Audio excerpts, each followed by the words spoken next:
For Northern Colorado, the road to a title has been lengthy. Road wins over 3 of the playoffs' top 5 seeds have put Joe Glenn's Bears back in Florence, and it's a familiar place. Last year, they won their first national championship over Carson Newman. No team has been more dominant than New Haven. Harlan Hill candidate Kazi Kashulik triggers the nation's highest scoring offense at 43 points a game. But the story for the Chargers has been defense. A big play defense. They forced 47 turnovers and scored 10 touchdowns on their own. It's Northern Colorado and New Haven from Florence for a national championship.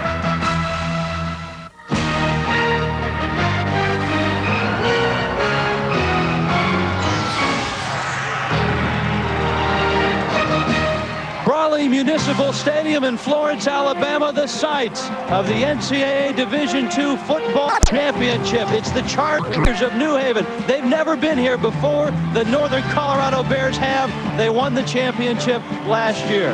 Rich Waltz joined today by Sean Salisbury. You can see the fans from both of these schools have arrived in Florence, and we're ready for kickoff as the New Haven Chargers, who come in at 12-1, will kick it off at Northern Colorado. The Bears, who beat Carson Newman on this very field to win a national championship last year, will receive, and this Division II national championship is underway.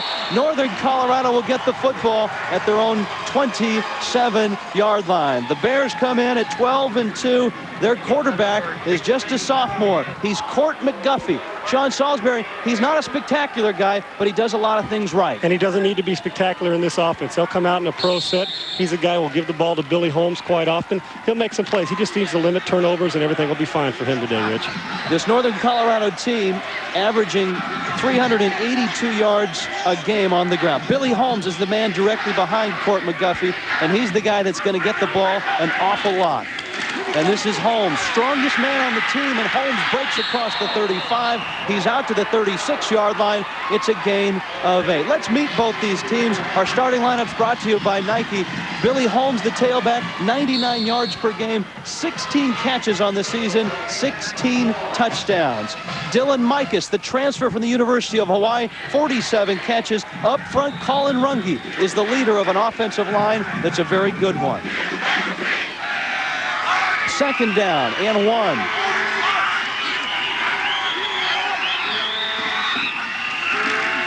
A little option look, and McGuffey is hit on a good play by Shane McNeely. It's a very good defense, second in the nation in scoring defense. Dave Menard up front. This front four, 41 sacks for this defense. A linebacking quartet, very talented.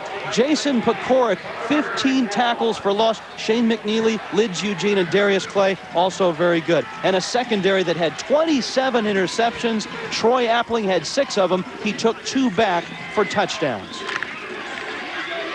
Third down and 2. Mark Ciccarelli has joined Holmes. Holmes in motion. And the pass is deflected. And a New Haven defense, Sean, that's been very good all season long, stops Northern Colorado on the first drive. Very good defensive plays. You'll watch them 3rd down and 2. Normally this is a rundown. Drops back to pass. A great play. The ball's bad at the line of scrimmage, and if they don't have a chance to rush the quarterback, they're going to jump and get their hands in the air. Tight end Haase was wide open. Didn't get him the football. A very nice play by, I believe it was Darius Clay on the deflection. Clay got a hand. Dirk Johnson, who is also the Northern Colorado punter, or also the safety, is also the punter. And he's a guy that likes to tuck it under and go. Although this is not the time nor the place. He's going to do it! It's Dirk Johnson, and he's got the first down and more. Johnson cuts back. He's 30. He's 25. He's done it all year long, Sean, sometimes against the orders of the coach, and this time Dirk Johnson, a 39-yard run. Northern Colorado is in business. I'll tell you what, taking a gamble early. You got to love their guts. And Dirk Johnson, who knows if it was called or not, season opening. Everybody on the defensive punt defense turns their back. Johnson turns. There's nobody in the picture. 39-yard gain, and the play, and I'll tell you what, they have turned around at the 25-yard line, Rich. They got a first chance to score. Court McGuffey And Billy Holmes will get it. Holmes right up the middle inside the 20. A gain of about 5 yards. Dirk Johnson, the punter, we talked to the coaches yesterday, Sean. They said he's a guy, he's a defensive back who's also a great punter, but even against coach's orders sometimes, he'll tuck it under and go. He's got that great safeties mentality, Rich. He's going to hit you. He's going to play physical. And he's also going to take the ball when he decides he wants to run and make a play. And I believe that Johnson's 8 of 10 on fourth down fakes, Rich. So they may have to use that in the regular offense. Mike Ciccarelli, the lone step back right now. McGuffey, just a sophomore, puts it up, got a man! It's Mikas, touchdown, Northern Colorado!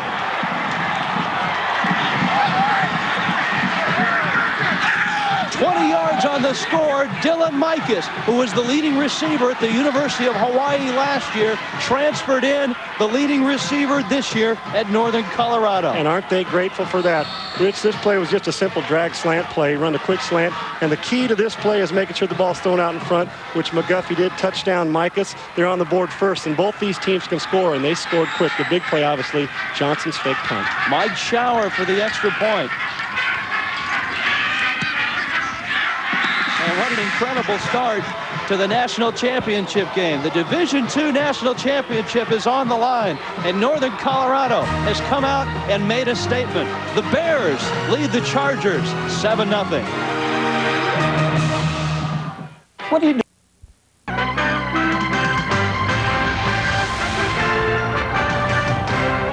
ESPN's presentation of the 1997 Division II Football Championship is brought to you by Domino's, delivering 1 million smiles a day.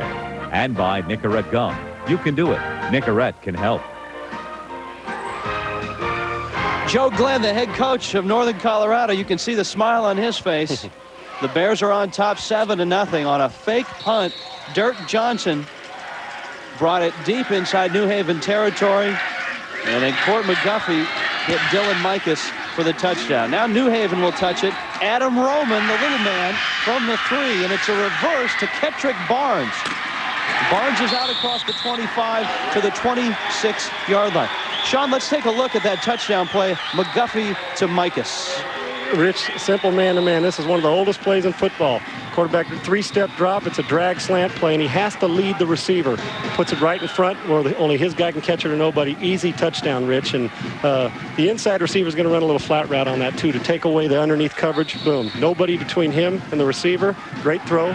End results, another touchdown. McGuffey had a great fourth quarter last week in the win over Carson Newman. And it's our first look at New Haven offensively now. Kazi Kashulik, their quarterback. He's a senior, a Harlan Hill finalist. And the throw to Roman is fumbled, and it's incomplete. This is a hybrid of the run and shoot offense. It's a New Haven team, as we look at our Nike starting lineups, that will spread you out. Kashulik, the quarterback, he's a senior, finalist for the Harlan Hill. 32 touchdowns and 8 interceptions. Roman, his favorite target, 68 catches and 9 scores. An offensive line that's very big, just 23 sacks allowed. And Mario Didino at 330 is a pro prospect at that guard spot. Now Kashulik on 2nd down and 10. A little reverse to Adam Roman. And Roman around the right side to about the 30-yard line. If you're watching this football game, I guess it's easy to tell. There's no conservative offenses here today with New Haven and Northern Colorado. Let's look at the Northern Colorado defense. It's a defense that came in giving up just 287 yards per game. Up front, Aaron Smith, 19 sacks. Need I say more? A linebacking trio in the middle, Scott Zimmerman, 4 sacks, 2 interceptions. He's just a sophomore. And Dirk Johnson, not only is he doing it as a punter, he's had 5 interceptions in his last 5 games. 3rd down, 6. Kashulik trying to get outside, and he's hammered by, guess who? Dirk Johnson. Johnson with a big play defensively and on the special teams. Third person in our broadcast down below, Holly Rowe. What's up? Hey, guys, I was able to confirm it with the Northern Colorado defense, and they did not call that fake punt. That was something Dirk Johnson did on his own. The coach says he buries his head when he sees him doing it, but he wants him to do it. You need risk takers on championship teams. Thanks, Holly. Twice last year in the championship game, he did that. He tucked it under, and both times he got first downs. Dylan Mikus on the return, a big block downfield by Kunta Duncan on the special teams. And Northern Colorado has come to play. The defending champs have a 7-0 lead. Head coach Tony Sperano, his 4th year. He's done a wonderful job in the West Haven campus in Connecticut. Not a big school, just 1,500 enrollments. And Northern Colorado with the football and the lead. McGuffey on an option, and McGuffey is planted right at midfield. No gain. Sean, we've seen some wacky stuff already. A fake punt that went for about 40 yards. A reverse on a kickoff return. Quick screen, another reverse by New Haven. Neither Joe Glenn nor Tony Sperano will hesitate to pull out all the tricks. And that's kind of the flavor of Division II football. I was going to say, welcome to Division II football. We're only 4 minutes into the game, so you're just seeing a taste of what you're going to see the rest of the day. And this option's another thing that you're going to see Northern Colorado run a lot today, Rich. Joe Glenn's 9th year, national championship last year. He played Division II football at South Dakota. McGuffey, lots of time over the middle, and a nice leaping catch by Keith Grable. McGuffey really spreads it around, Sean. There's a lot of guys that have caught a lot of balls. 17-yard pickup. Rich, the great thing about, first of all, the quarterback stands in there. He sees his receiver, but he goes to his second, third receiver. As you watch him, he brings the ball back. A tendency for a quarterback is to start running out of the pocket. He stays in there, keeps his head up the field, and makes a great throw. But also the key to this is the great catch, a nice crisp route, and catches the ball with his hands, Rich. Great catch by Grable, moving the chains. Northern Colorado on the move. Billy Holmes. Inside the 35, inside the 20, and there he goes. And Northern Colorado continues to impress offensively. Troy Appling made the stop. Holmes is immensely strong. Strongest guy on the football team, linemen included, Rich. And the one thing that they are going to do today, they're going to run the inside zone with a lot of cutback. New Haven is a very aggressive defense. And Holmes is going to break some extra tackles, too, as he does here. Like I said, he's a 400-pound bench presser, strongest guy on this football team. He'll break a lot of tackles today. Inside the 20, first down, Northern Colorado. McGuffey. To Brian Applewhite, and Applewhite is loose. He's inside the 10 and down to the 6-yard line. Jay Williams made the stop for New Haven. Rich, I love what Kay Dalton's doing right now, the play calling. Little mix and a pass, little short game, in cut down the field, running inside zone, a little bit of option. He is keeping them guessing in his pro set offense. And if you do that with a team that over pursues and is fast, you have got a chance. This is really physical versus finesse. Colorado's a physical team, Northern Colorado is, while New Haven's the finesse team. And that finesse last week for New Haven, they gave up 575 yards to UC Davis, but they made the big play, Sean. They forced 4 turnovers, and UC Davis was just 3 of 14 on third down. That's why New Haven is here today in the championship game. Court McGuffey is headed to the sideline. Timeout, Northern Colorado. Joe Glenn's Bears on the move and on top in the Division II National Championship game.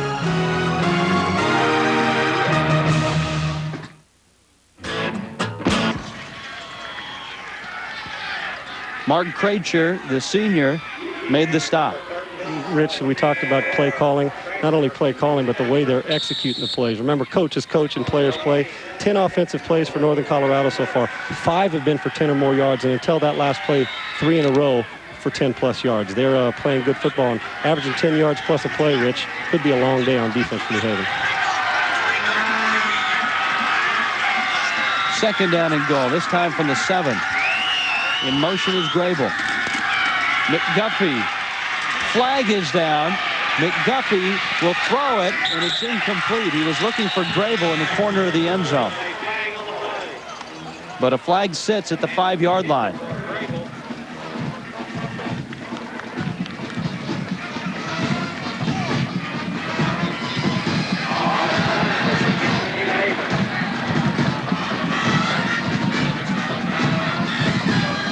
As they sort this out,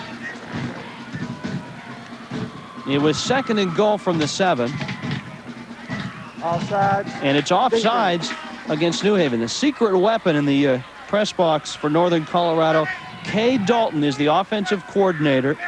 for this Northern Colorado team. He calls the plays for Joe Glenn's team, a guy that's been an offensive coordinator in the NFL for many years, major colleges with Colorado and Colorado State, and he was really enjoying sort of, I guess, his autumn years. Yes, he is, and there's not many defenses, Rich, that he hasn't seen, and even today, even though New Haven plays 3 DBs, he's seen that too. Billy Holmes straight ahead, and he's in. Touchdown, Northern Colorado. And the Bears have scored quickly, and they've scored twice. Rich, you talk a lot of times, and you hear coaches talk about creating a new line of scrimmage, and that's exactly what Northern Colorado did. Remember, we talked about this is a physical football team. You create a new line of scrimmage, and when you got a back as strong and as physical as Billy Holmes, he's going to get it in the end zone. They create a new line of scrimmage. Boom, there's a lot of movement up front. Good block by the lead blocker, Applewhite, gets in the end zone. Holmes has started off well, as has Northern Colorado. Mike Schauer for the extra point. And Northern Colorado has put 14 points on the board, while New Haven has run a total of 3 offensive plays. 8.5 minutes left in this first quarter. 2 drives, a lot of different. Here's Applewhite leading up in the hole. Fullback's got to get a block. He's got to bring his helmet in there, and he opens the hole. Pushed by the line, the offensive line's big. Fullback's an important part there. Holmes will be the first to tell you that. He gets in the end zone. It's nice to have somebody that physical. And here you see the big fellas up front. Nice double team by 67 and 74, the guard in the center. Pushes it in the end zone. Runge and May. Good double team block, gets Holmes in the end zone. Rich, 14-0. Now New Haven with that wide open offense has got to find a way to score quick and react, and they've done that a lot this year. Let's go down to the sidelines. Holly Rowe. Guys, you're talking about Billy Holmes for Northern Colorado. He told me yesterday that he likes to do little things this late in the season that make him get better. Those little things are getting more involved in the film work, doing more drills, and paying more attention during those drills. He said that he found last year with their championship run that it was the little things that paid off and helped gain that championship. There's also a very real sense down here on the sidelines that Northern Colorado's been here before, been here, done that. And right now I get the sense that New Haven is trying to get their feet wet, making some adjustments, and they're a little bit unsure about this championship game right now. Thanks, Holly. Some of the big things that Billy Holmes does: lift weights, big weights. What does he bench? 400? 400 plus squats pounds. About 600 or something like that. And the coach told us yesterday, when he told us about he's the strongest player on the team, I said, oh, you mean pound for pound? He goes, oh, no. Stronger than any of the guys we got. Yeah, that's a big offensive line. They go at about 290 across. Adam Roman will touch it again. And Roman goes down at the 21-yard line, and so New Haven will get the ball, second drive, trailing by 2 touchdowns. Coming up later tonight on ESPN, it's the Tigers of Princeton, number 20, against number 2, North Carolina. Sean, watch that back cut. Hey, baby, Mikey, the old back cut. You knew it was coming. That a baby. Princeton and their backdoor cut. Oh, man, you got to watch it. It's tonight. It's 8:30, 5:30 Pacific, right here on ESPN.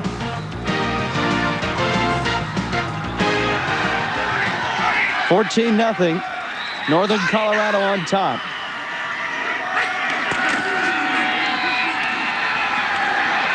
Kosholik goes down at the 18-yard line.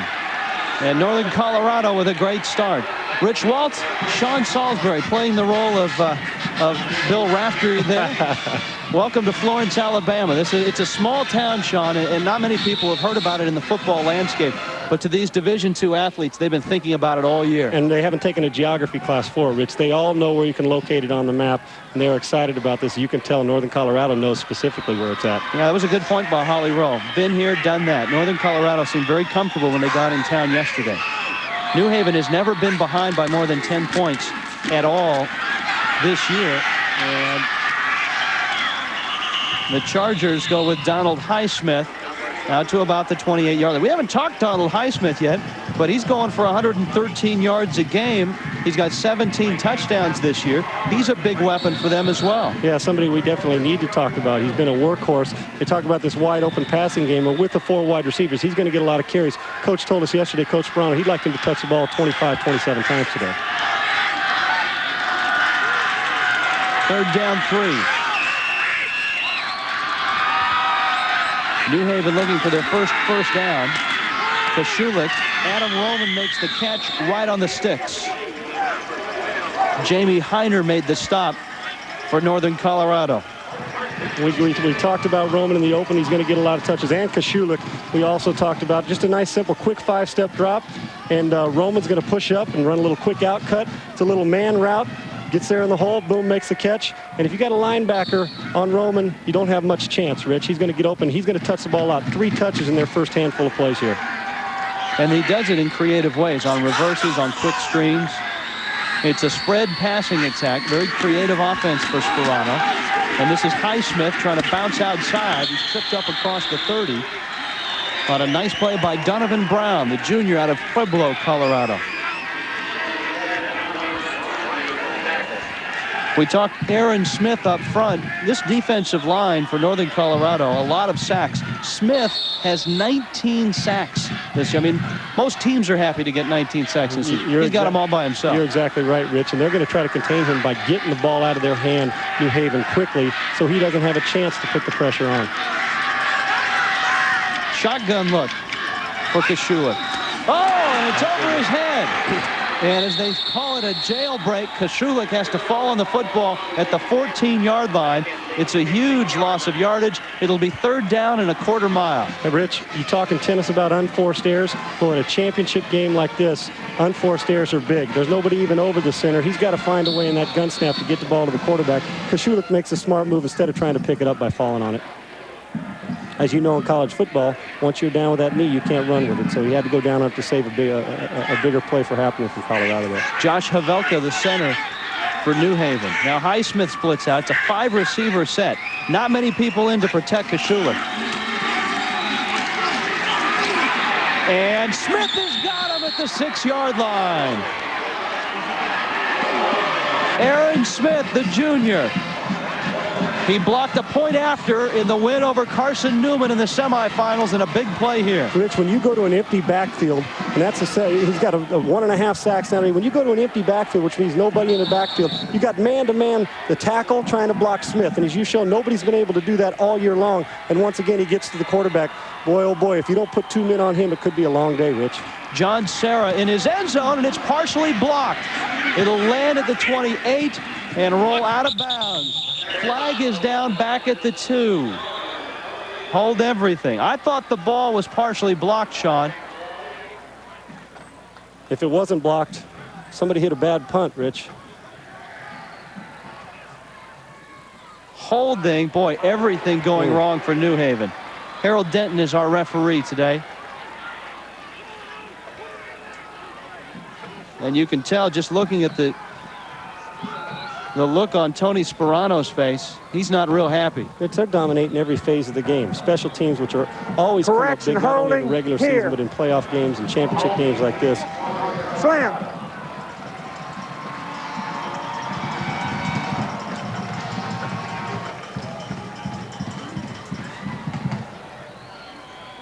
Yeah, it looks like just getting a piece of it was Nolan Easton.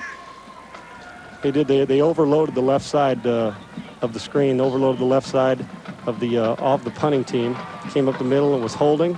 Got the block. Not that it will change Tony Sparano's demeanor, but the officials have now reversed themselves. The hold has been marked off against Northern Colorado. And they're still 2 miles away from a first down, so they'll still punt. But John Serra should at least have a little more room to get this one off cleanly. Dangerous return man for Northern Colorado. As you look at Joe Glenn, he's got the watch out. Dylan Mikas is deep. He took one back 86 yards this year.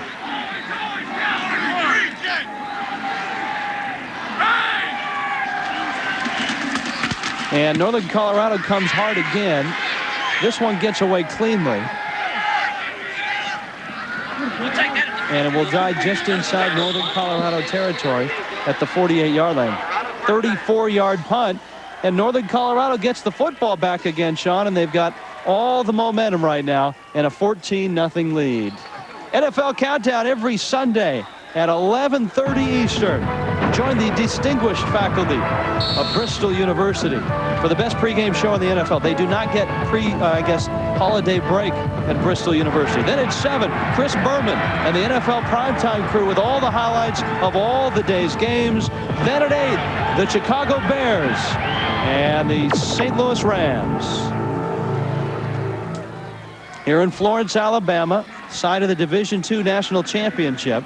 Northern Colorado with an illegal procedure. It'll back them up 5 yards. It'll be first down and 15. I believe Colin Runge, offensive guard, was moving on the play. Rich backs him up, and first penalty we've had, or second penalty, excuse me, first offensive penalty against Northern Colorado. They've done everything right to time so far. The Bears' first drive was highlighted by the fake punt. Dirk Johnson, their punter, went 39 yards, set up their first score. And Billy Holmes goes down. He'll lose yardage. And the New Haven defense, you talked about their pursuit. They make a big play. Lids Eugene with the stop. They have a lot of pursuit, Rich. This is a very, very quick, fast football team, sideline to sideline. And they can run plays down. You watch the great pursuit by 13 Eugene. They don't get out to block him. And if you leave that man unblocked, you're usually going to make the tackle. Good play, good pursuit. This is a fast, fast football team. And that's the strength. Trying to get outside of this New Haven team can be difficult. Most of the yardage for Northern Colorado has been between the tackles. And a flag goes down. Hossey moved, Rich. Tight end Hossey moved. Another procedure penalty. He's a good one. Say that scouts like him a little bit. He's got to work on his blocking, but the scouts like him. He's big, about 265 pounds. You're always looking for a tight end like that. Very rare do you find a 265, 270-pound tight end that they call a finesse tight end. 5 yards.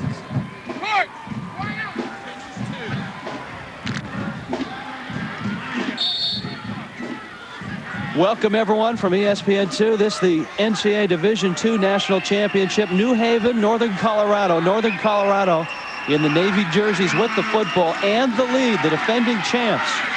The dump off to Mark Ciccarelli, and he's out to the 44-yard line. Rich Waltz along with Sean Salisbury and Holly Rowe, and it's been a wild affair so far. Northern Colorado with a fake punt on their first possession, and they've scored 2 quick touchdowns. New Haven, the number 2 seed in the playoffs coming in. Sean, really stunned right now. It doesn't look like they came to play so far, Rich. It looks like they haven't been, not only haven't been in the championship game, but are kind of foreign to the playoffs. Northern Colorado is dominating every phase of the game, whether it's special teams and offense and defense, not only by making plays, but physically they're beating them into the ground. New Haven needs to wake up before it gets out of hand.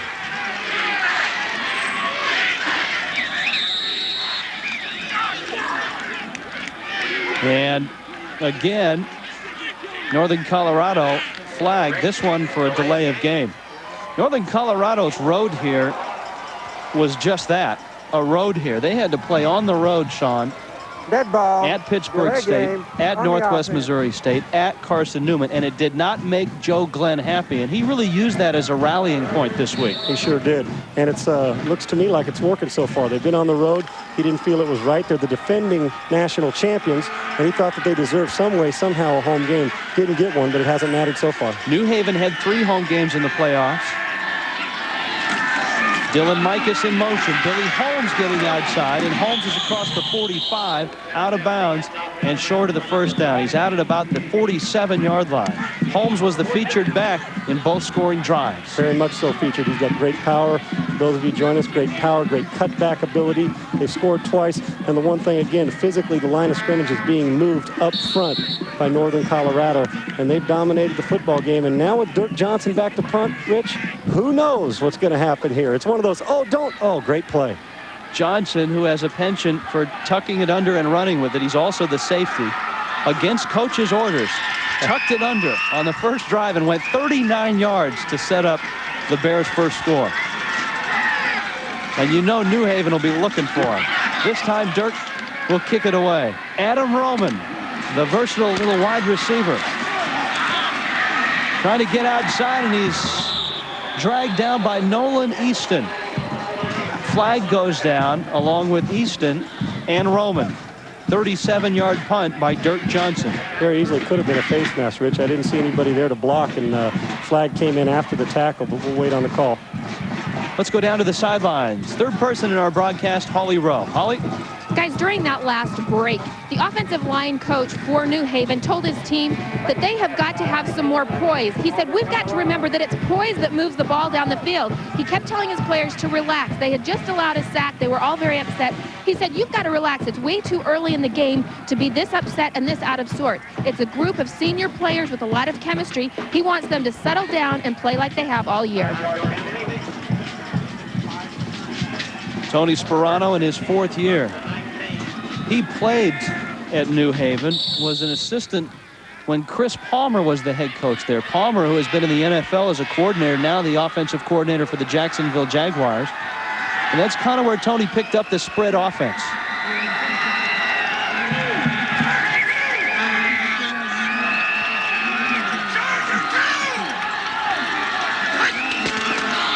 Kazi Kashulik will hand it off. And Donald Highsmith straight ahead to the 22-yard line. Aaron Smith, the sack leader at Northern Colorado. His 20th sack of the season earlier today. Hey, Rich, you know, Holly, as you see, Aaron Smith with 19 sacks and 76 tackles. He doesn't only go get the quarterback, he makes plays. Holly made a good point about poise. Coaches told us yesterday for New Haven their biggest strength was their poise. And it hadn't showed up today, and they're back to the empty backfield, Rich. And the type of offense that they run, you really have to have that, Sean. Kashulik with an inside screen. And Diallo Freeman makes the catch. He's out to the 27-yard line. They'll do a lot of that, Sean. They'll throw the quick screens, trying to get those wide receivers the football. And the reason they do that, they'll throw the screen so their players can get the ball in their hands quickly because they're so quick and in the open field can make plays. Once again, we're dealing with a faster New Haven football team, and they want them to have the ball in their hand as soon as possible so they can run with it. And right now the Chargers not going with a huddle. Adam Roman in motion. 3rd down 1. Just 1 of 3 on 3rd down. Kashulik batted down. Brian Heil, the senior, out of Longmont, Colorado, made the play. Once again, Rich, it's happened twice now. On both sides of the ball, New Haven did it, and now Brian Heil makes the play. If you're taught, if you cannot get to the quarterback, which Heil can't here, jump and put your arms in the air. You're there, put your arms in the air, makes a good play, almost intercepts it. If he'd have had those good hands, he might have taken it back to the house, Rich. John Serra, a good punt, sending Dylan Mikus to his 28, and Mikus goes down. Good special teams work by New Haven. And so Northern Colorado on top, 14-0 over New Haven. We'll return you, to those of you that are watching, to the Division III game coming up.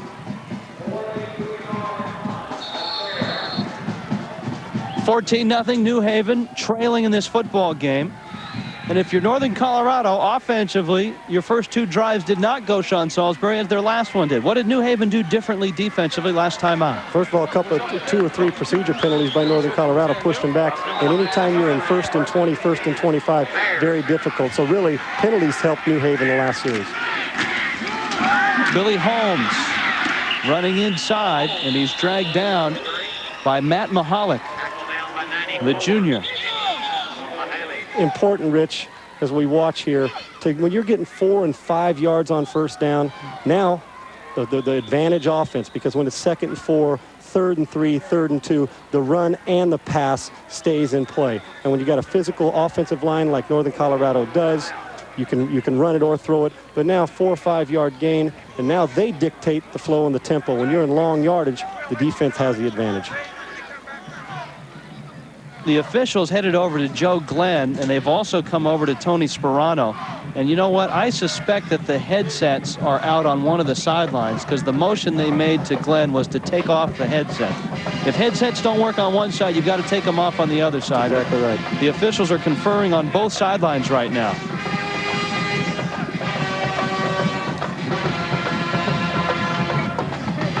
But both of them, it's unlike the NFL where you got the...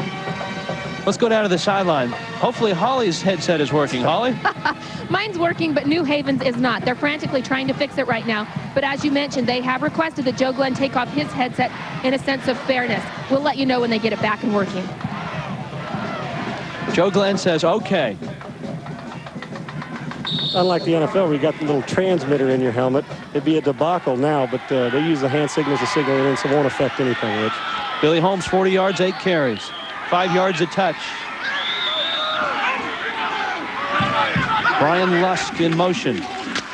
And it's Holmes again, and it's a big hole, and he bounces it outside to the 40-yard line. And had he gotten a block from Omar Zuniga, he might have had more. He ran right into Zuniga, his wide receiver. 7 yards and a first down. When you're averaging 5 yards a carry as a running back, Rich, you're in a great advantage. As we'll see here, watch, we're just going to have he's going to jab step and come right up through the hole, and he's going to have a kick-out block. Going to have a kick-out block by a big fella up front, going to knock him out, and Holmes does what he's supposed to do. Stay tight. You got to stay skinny, because if you bow it too wide, you'll miss the hole. He does not miss the hole. Gets it up there, becomes a north and south runner. Can't be east and west runner against a fast football team. McGuffey gives right back to Holmes, and straight ahead he goes. And this time, New Haven up front with a nice surge to make the stop. Matt Mahalik on the stop. That's what New Haven has to do, Rich. They have got to keep them in 2nd and 10 situations. Advantage now as the quarter ends goes to New Haven for this 2nd down, but the way that Northern Colorado's playing, never know. A big first quarter for the defending champs. Northern Colorado 14, New Haven nothing. Back to the Division II National Championship after this. Team New Haven 0. New Haven, a team that gets off to a great start, but boy, you look at the first quarter scoring throughout the season, 148-10. In the playoffs, 47-17. But right now, New Haven is having a problem just getting a yard a play. They have struggled. Northern Colorado with the football. Look at the yardage per play on the right side. 8 to almost nothing. And Billy Applewhite breaks loose. He's in the New Haven territory to the 42-yard line. Gave the look of the option. Hand the ball to the up back, who won't get a whole lot of carries, Rich. Applewhite limping off. Let's go back to those numbers, Sean. Just in looking at the first quarter, amazing the dominance. And New Haven is a real high-powered offense. Extremely high-powered. You know what's even more interesting about that, Rich? They've only been behind in games 6% of the season. 94% of the time they've had leads. And even though they are a high-powered offense, we're going to see how tough they are mentally to come down from a 14-0 deficit today. You saw Brian Applewhite after that big carry, a first down carry, limp off to the sideline. Mark Ciccarelli has replaced him. Court McGuffey has been very efficient at quarterback for the Bears.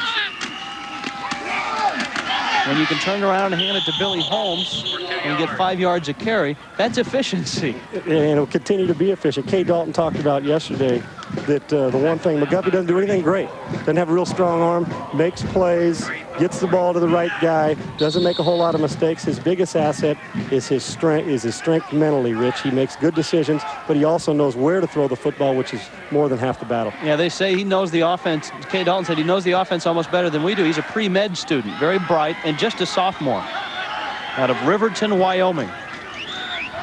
2nd down, 8. Northern Colorado with the ball and the lead. And a blitz coming. McGuffey going to go deep for Andy Haase. He's got it. Haase will score. The big tight end out of Colorado Springs rambles 40 yards. And Court McGuffey has his Bears on top 20-0. The throw and the catch was outstanding. The key to the play, they came up in the old Bear Eagle defense, the old 46 defense, stacked the line of scrimmage to stop the run. What McGuffey does, you got to play man-to-man in that situation. McGuffey gets Haase singled up, throws the ball right down the middle, good route, puts nice air under the ball. Rich, everything's going Northern Colorado's way. It doesn't matter what New Haven does. One exception, the celebration flag in the end zone. Joe Glenn's not real happy. I think that takes some of the fun out of football. I know as long as you're not taunting anybody. Did a little dance. People in Northern Colorado need to see that. I understand the rule and why they put it in the books, but I still think, Sean, after watching this season, it needs a little tweaking. Let's look at the play again. It's an 8-man front. Haase singled up. He's singled up, and they said he can run and can catch. He's singled up on a linebacker, makes the play. They cannot stick with him. Pecora can't stick with him, does a little dance. Kind of ugly-looking dance for a guy that tall, but big play, and McGuffey found the single guy. Mike Schauer will now attempt what is actually a 35-yard extra point attempt. Not a lot of leg, but he gets there nonetheless. Andy Hazy's dance doesn't cost his team. 21-0. Northern Colorado looking for their second straight national championship.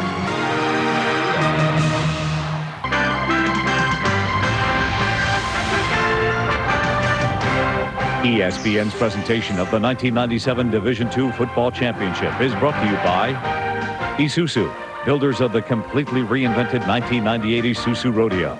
Isuzu, go farther. And by Nike, who encourages you to participate in the lives of America's youth.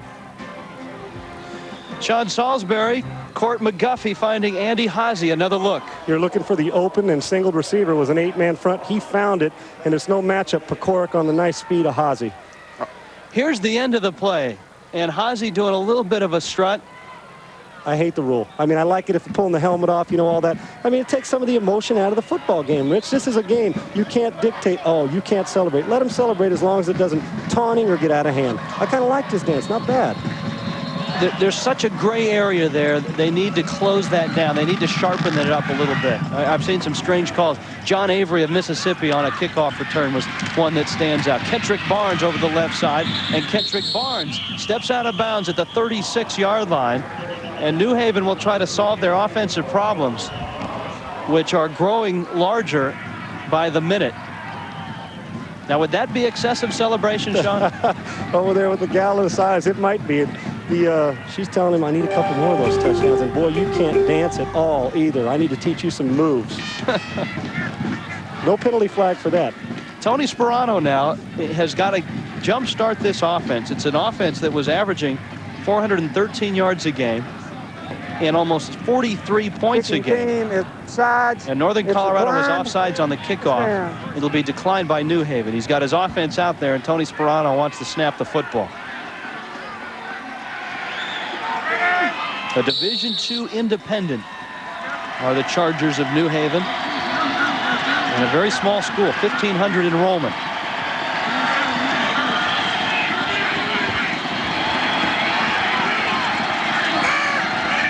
Kazi Kashulik changing the play, and he'll give it to Donald Highsmith, and nothing doing. He runs right into Brian Scott and Scott Zimmerman. And it's second down. There's a look at Scott. Barkley along with 46. Rich, emotion has so much to play in a championship game. One team can be better gifted. I mean, you talk about New Haven, who's averaging over 400 yards a game. It seems that Northern Colorado's playing with a ton more emotion, and you shouldn't have to get people up for a championship game.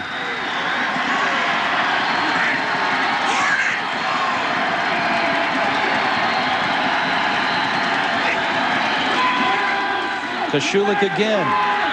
Got his man. Diallo Freeman with the catch. He's right on the stick. He might be a half a yard short. Dirk Johnson made the hit. Now that's the key to get them going. Second down and 10. They need to stay out of those long-yarded situations.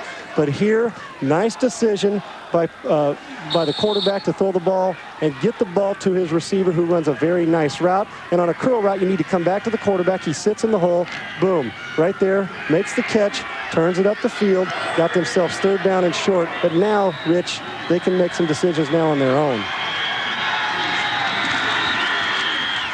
Kashulik trying to make it on his own, and he might be short. Kazi Kashulik is a great story. We haven't really told it yet, but he started his football career at Boston University, and he was behind a very talented quarterback named Robert Doherty. Didn't play much early in his career and didn't get an opportunity later in his career at BU. He was recruited by Tony Sperano, who was an offensive coordinator at BU. When Sperano took the head coaching job at New Haven, he kept in touch because they're very close. And Kashulik, after last year, called him up and said, you know what?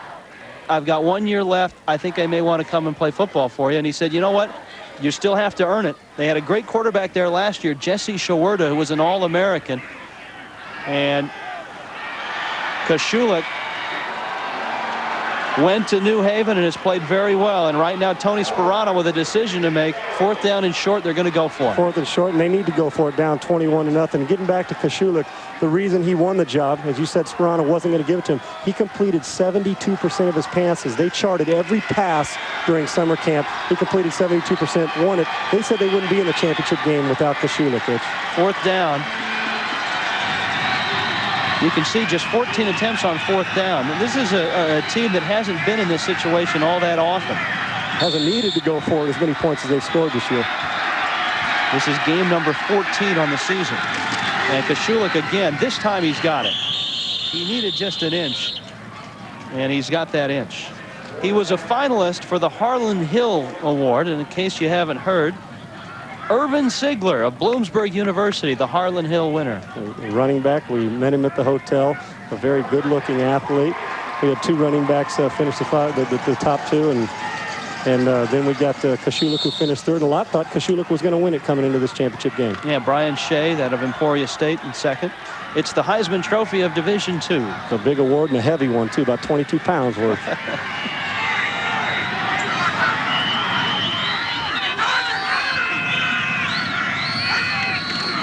Kosciulik will give it to Corey Jones, and Jones breaks loose. He's across the 45 down to the 42-yard line. Our first look at Corey Jones, the sophomore out of New Jersey, a 13-yard pickup. New Haven, we talked yesterday with Coach Brown, said they will trap a lot. When they run an inside trap, going to give it inside, and it's important on a trap you have linemen that can run tight and skinny to be able to kick people out. They get their guard up inside, kicks them out, and a very, very nice run. And they need this. They need big plays, Rich, to get them going. They need to score on this drive, and I mean touchdown, not field goal. A little over 11 minutes left, first half. No one in the backfield with Kosciulik. And he'll go over the middle. It's caught by Kettrick Barnes. And Barnes is down to the 26-yard line. And all of a sudden, the New Haven Chargers are doing just that. A nice route by Barnes. And a lot of times when you're reading as a wide receiver and a quarterback to be on the same page, whether it's man or zone, you watch the linebacker, he sits, he takes a few steps back, you know it's zone. Now watch Barnes sit in the hole. He throws it between the linebacker and the defensive back. A nice route to sit in the hole and not overrun the hole in zone, Rich. A good play, a good throw. They're moving the chains. Adam Roman in motion. Corey Jones behind Kosciulik, and it's Jones again, and this time Aaron Smith gets him, the junior out of Colorado Springs. Doesn't just rush the quarterback. He's got a sack and a half today, which takes him over 20 for the year. He's also making plays on the running game, and a lot of times pass rushers aren't known for their run game defense, but Aaron Smith sure has played well today.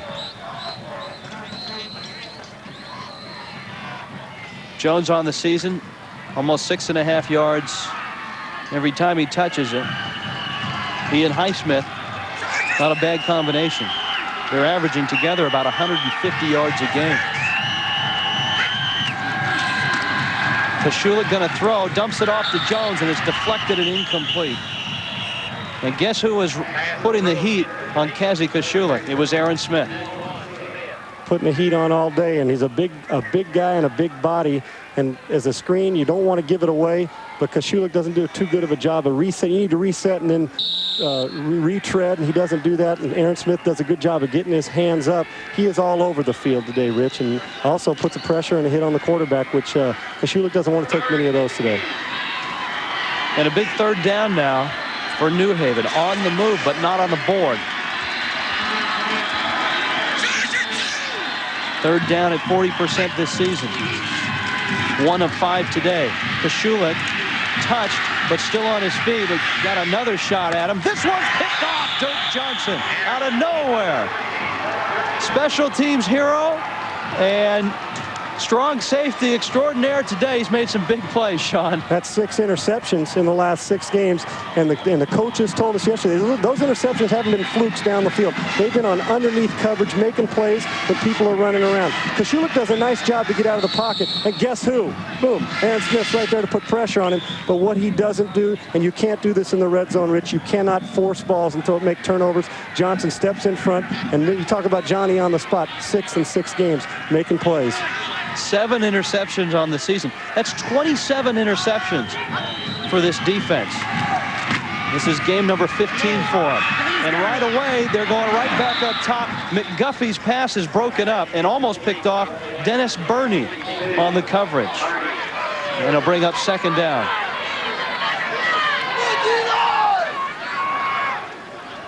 Rich Kashuluk back in the pocket, gets pressure, but finds a way to step up. He's going to come out here and may have a chance to run, but right in here, you're going to watch Dirk Johnson, who's eyeballing the quarterback and watches his eyes the entire way and sets in, throws a football right to him, but a good play, and he's been Mr. Opportunistic the last 6 weeks and does it again. Can't force turnovers in that side of the field if you want to come from behind at 21-0, Rich.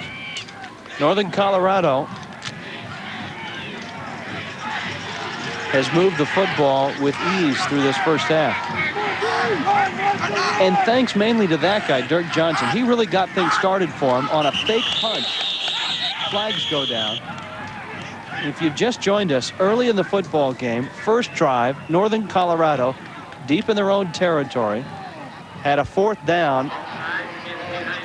And it was a situation you would not expect a fake punt. But Dirk Johnson, apparently without coach's consent, tucked it under, rambled for 39 yards, and got the Northern Colorado offense in scoring position. And since then, it's been all downhill. He's done it 8 out of 10 times. He's made plays. 3, I believe, or 2 in championship game last year. He does it. The coach is going to eventually say, "You're on your own. Do it regardless of what you want to do." He's going to do it anyway, Rich. He's not going to listen to what they have to say. Billy Holmes straight ahead, and Holmes still on his feet across the 30. He's got a first down. And the Bears move the sticks again. Jay Williams made the stop for New Haven. We've talked about his strength. His strength is his biggest asset. Strongest football player on this team, no matter what position. He gets into the hole. He's going to break another tackle, and you can't tackle him with your arm. You better put a body on him, and even then, it's difficult to do. Tries to put an arm on him, doesn't get him, keeps great balance, gets extra effort. They got another first down. They keep him going like that. McGuffey's going to have his choice all day long. And there's Holmes across the 35 to the 37-yard line. And Billy Holmes setting some records right now for all-purpose yardage. And he passes someone in the Northern Colorado record book who we've heard of. Cedric Tillman was the old record holder. Billy Holmes now 3.317. It's a new school record. It breaks a lot of tackles. And it's going to continue to roll. 3,300 yards all-purpose. Rich, they better put more than 2 bodies on him. They need to gang tackle him to have a chance to stop this guy. Holmes to the 39-yard line. And it will bring up 3rd down. And about 5. Key here, it's 3rd down and 5 instead of 3rd down and 8 and 9. We've seen New Haven in long yardage situations. Northern Colorado has kept himself in situations where not only they can throw the football, but they can also have the threat of the run. And you don't have that very often in 3rd and 12 and 3rd and 13. And Northern Colorado is dictating the flow of this game right now. Tony Sperano, the head coach at New Haven. Northern Colorado leads 21-0. They've yet to convert a 3rd down today, and they won't on this one, as Billy Holmes goes down at the 40-yard line. And New Haven will get the football back.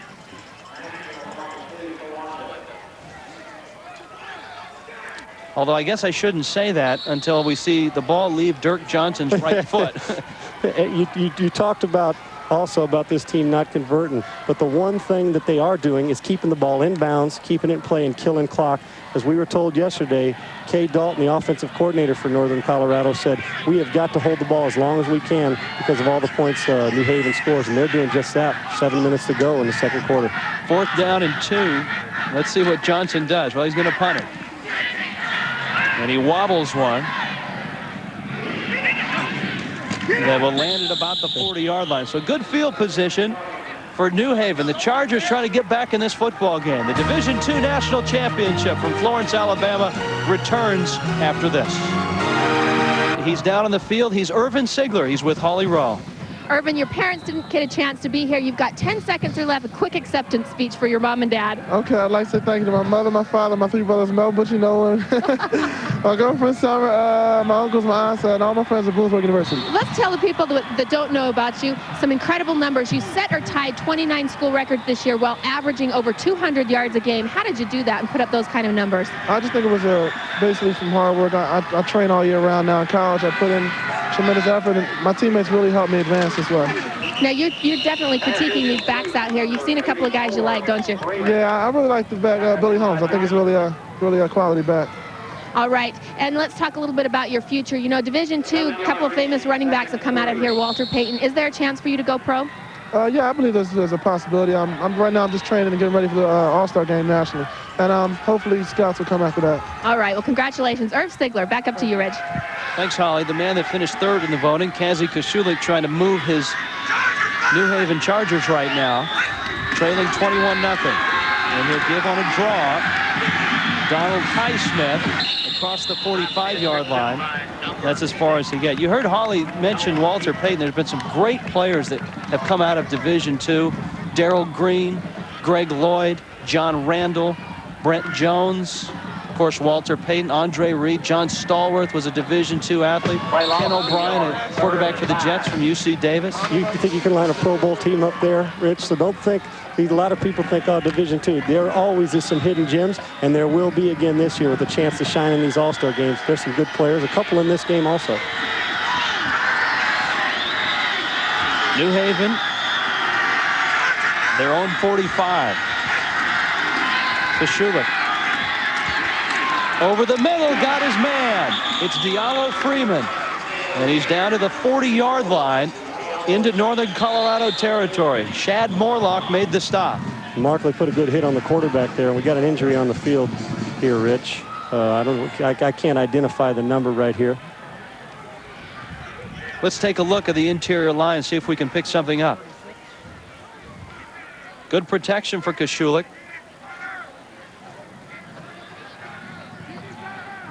We'll take a timeout. We'll return to Florence, Alabama, and the Division II championship after this. All-American and a former bouncer. Over the middle, Bill Woods, the tight end, who has caught only 7 balls this year. This is an important one, though. It's down to the 25-yard line, a 15-yard pickup. And the Chargers have a first down. What I like that Coach Sperano now is doing with New Haven is getting back, making throws. He threw a hitch route earlier, then he pushed the ball down the field. And once again, it's just a little route to the back, out of the backfield. Quarterback keeps his eyes upfield, and makes the linebackers get deep in their drop, dumps it over to the tight end. They got things working now, and they're back in that red zone area. Can't have turnovers or penalties in here, Rich.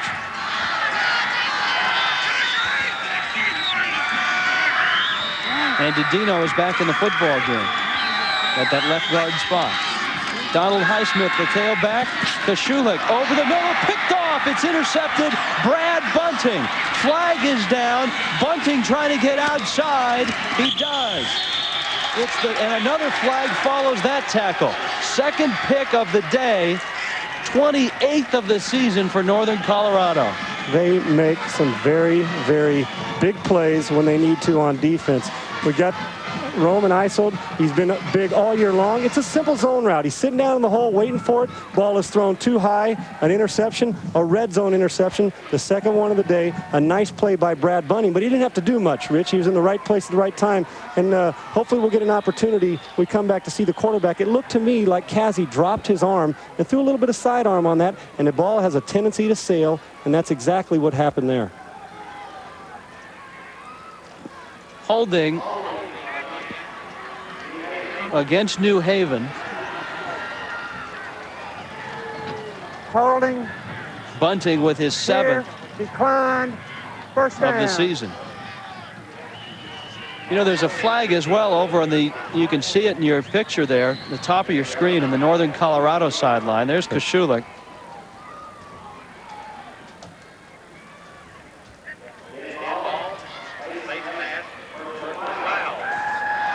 Kosciulik, here's what I was talking about, Rich. He looks, he holds the ball. He just dropped down a little bit. He's an over-the-top thrower. And if you have a tendency to drop down and drop below your normal throwing, the ball will sail on you. And then whether it's baseball or any sport, the second that arm comes down to 3/4 or below, the ball has tendency to sail. Bunting was in the right place, threw the ball right to him. Second red zone interception today. Thrown by Kosciulik.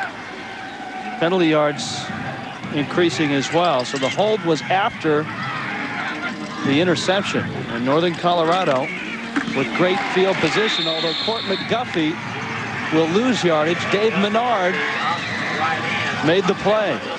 In order to stop the option, you've got to get upfield penetration. And if you get upfield penetration, it makes it very difficult for the quarterback to get a pitch. And McGuffey couldn't get the pitch out of his hand there. Going back to New Haven, Rich, I guarantee you when you're a coach and you're talking to your team and you come into a game like this, they say, can't have penalties, can't make unforced errors, can't have turnovers. And New Haven has done all three at the most inopportune time today. I would expect it'll be a spicy halftime talk from Tony Sperano. And this is Billy Holmes out to the 48-yard line. He drew the admiration of Irvin Ziegler, the Harlan Hill winner. And Billy Holmes continues to roll up the numbers.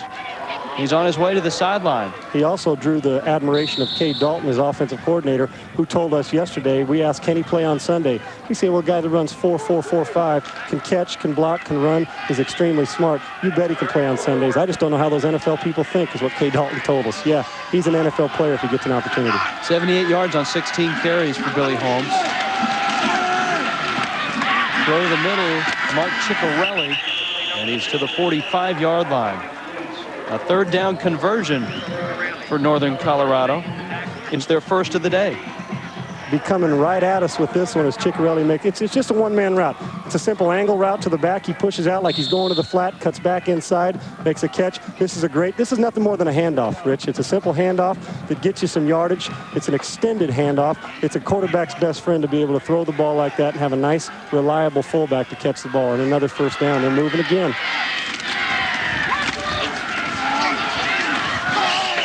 Wes Daniels to the 43-yard line on first down. Daniels' first carry of the game.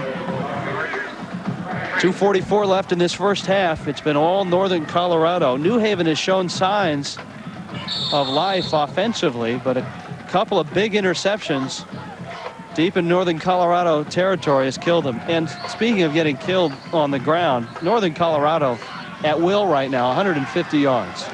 Physically wearing them down. If they continue to do this, they won't have to throw the ball anymore. Those yardage numbers include the 40 yards on the fake punt. Over the middle, Mikus the catch to the 7-yard line, and Court McGuffey on the mark again. Court McGuffey has found the open receiver every time they've been singled up. Rich is one time again. They're singled up. Watch McGuffey here. Finds the open receiver, looks off right down the middle of the field and puts nice air under it, and it was an easy ball to catch. The decision making by McGuffey right now is what Kay Dalton said is the difference in his play this year. Makes a good decision, keeps his head up the field, puts the ball right where his man can catch it, and they're threatened one time again. 36 yards on the completion. McGuffey on the option with Holmes. Holmes has got it into the end zone. Touchdown, Northern Colorado. And it's 27-0. Good decisions don't just come by the pass. They come by decisions in the run game and also in the option game, which Kay Dalton told us yesterday, the coordinator of Northern Colorado, that they were going to run the football and run it on the option. And what a great decision and great patience by McGuffey as he holds the ball and kicks it out to Holmes, who walks in the end zone, and the route is on. Second touchdown on the day for Billy Holmes. His 10th career playoff touchdown.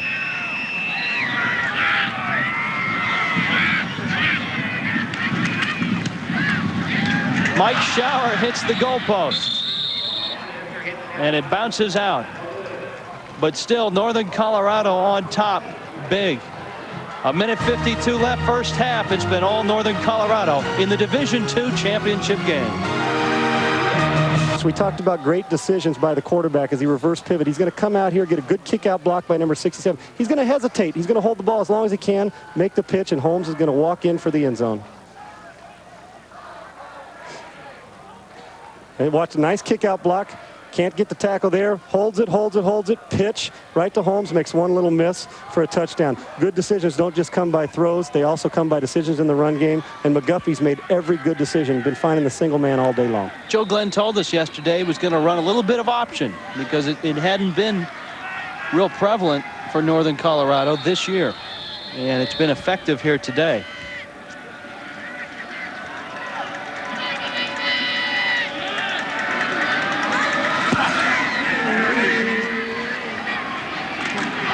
Kettrick Barnes at the 15-yard line. And boy, is he hit. Barnes didn't lose the football, but he may lose his senses. Darius Clay made the hit.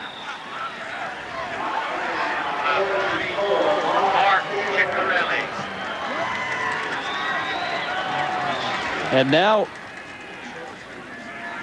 New Haven down 27-0. But an opportunity here, Sean, with 1:45 left. They've got the type of offense that can get it down the field in a hurry. They can score quickly. The key is, we talked earlier, that they haven't been behind very much this whole year. They've been up all the time. So we're going to test their character and see what kind of come from behind team they are in a championship type game. Matt Markley makes the stop, planting Donald Highsmith at the 28-yard line. That's not going to get it done. They're controlling both sides of the line of scrimmage. Northern Colorado is offensively and defensively. They're getting no push up front from New Haven, and they have to rely on the pass, and you can't do that because there's been quite a few hurries on the quarterback, which we'll get into today. Gotcha. Kazi Kashulik in trouble. Smith's got him, and he gets some help from Brian Heil. Ho-hum, Rich, huh? Ho-hum. Fourth sack of the day.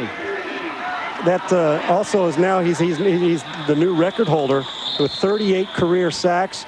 And if scouts are watching today, which they are, they're saying, man alive, that reminds me of another Smith in Buffalo with the first name Bruce, guys. He goes and gets the quarterback. 6'6", 270. And he's a junior out of Colorado Springs. Timeout on the field. Kazi Kashulik in the New Haven Chargers in trouble right now, down 27-0. Colorado, the 11th seed in these NCAA Division II playoffs, on top of the number 2 seed, New Haven, 27-0. Northern Colorado, and you look at Joe Sperano, or Tony Sperano, the head coach at New Haven, stunned right now. This is a New Haven team that has not been behind by a lot of points this year. I don't think they've been behind by more than 10 points at all this year. 38 career sacks for Aaron Smith. Can't block him, so you can't block him man-to-man. 3rd and 17. Kashulik. And guess what? Smith got him. It's close to the line of scrimmage. I'm not sure if they'll give him a sack. But Brian Heil and Aaron Smith made a Kashulik sandwich again. And you know, the thing that he does so great is his motor keeps running. If he's not going to get the sack, he bumps off the guy who's trying to block him, the tackle, and makes the tackle up as if Kashulik's running the football. He does not care. It's an unselfish football player that has great effort to the ball all the time, and I don't believe they gave him credit for the sack there, so he's going to stick with 4. Poor guy, he's only got 4 in the first half. If the quarterback gets back to the line of scrimmage, no sack. 45 seconds left in this first half. Northern Colorado, sensing an opportunity here, has burned another timeout, and John Serra is back to punt for the Chargers.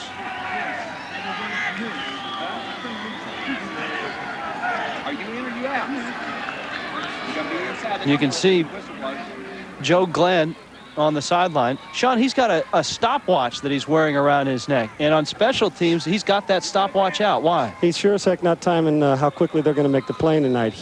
It's special teams, and you'll get these guys that want to make sure they're getting plenty of hang time on the punt and plenty of hang time on the kickoff. And how long, when they go back to film and watch, they're going to say, my punter's getting me enough hang time for you guys to get down the field. It's all about the distance and the hang time on the punt, how much time it takes. Dylan Mike is trying to stay warm and getting ready for this punt return. Joe Glenn on the watch. Micus breaks a couple tackles in a crowd, and down he goes. And let's see what Northern Colorado does here, Sean. They've used the timeout. The clock will stop on change of possession. They've got 31 seconds. and maybe they'll try to put more points on the board. Why not? As many yards of carry and throw as they're averaging, it makes no difference. They're up 27-0, got nothing to lose. Even if they do throw the ball downfield, it acts as a punt, and you make New Haven go the distance. So why not try to add another nail into it and get up again? But you only need a couple completions here to get in field goal range, and they did miss the extra point. They could use another 3 points. Court McGuffey has been outstanding today.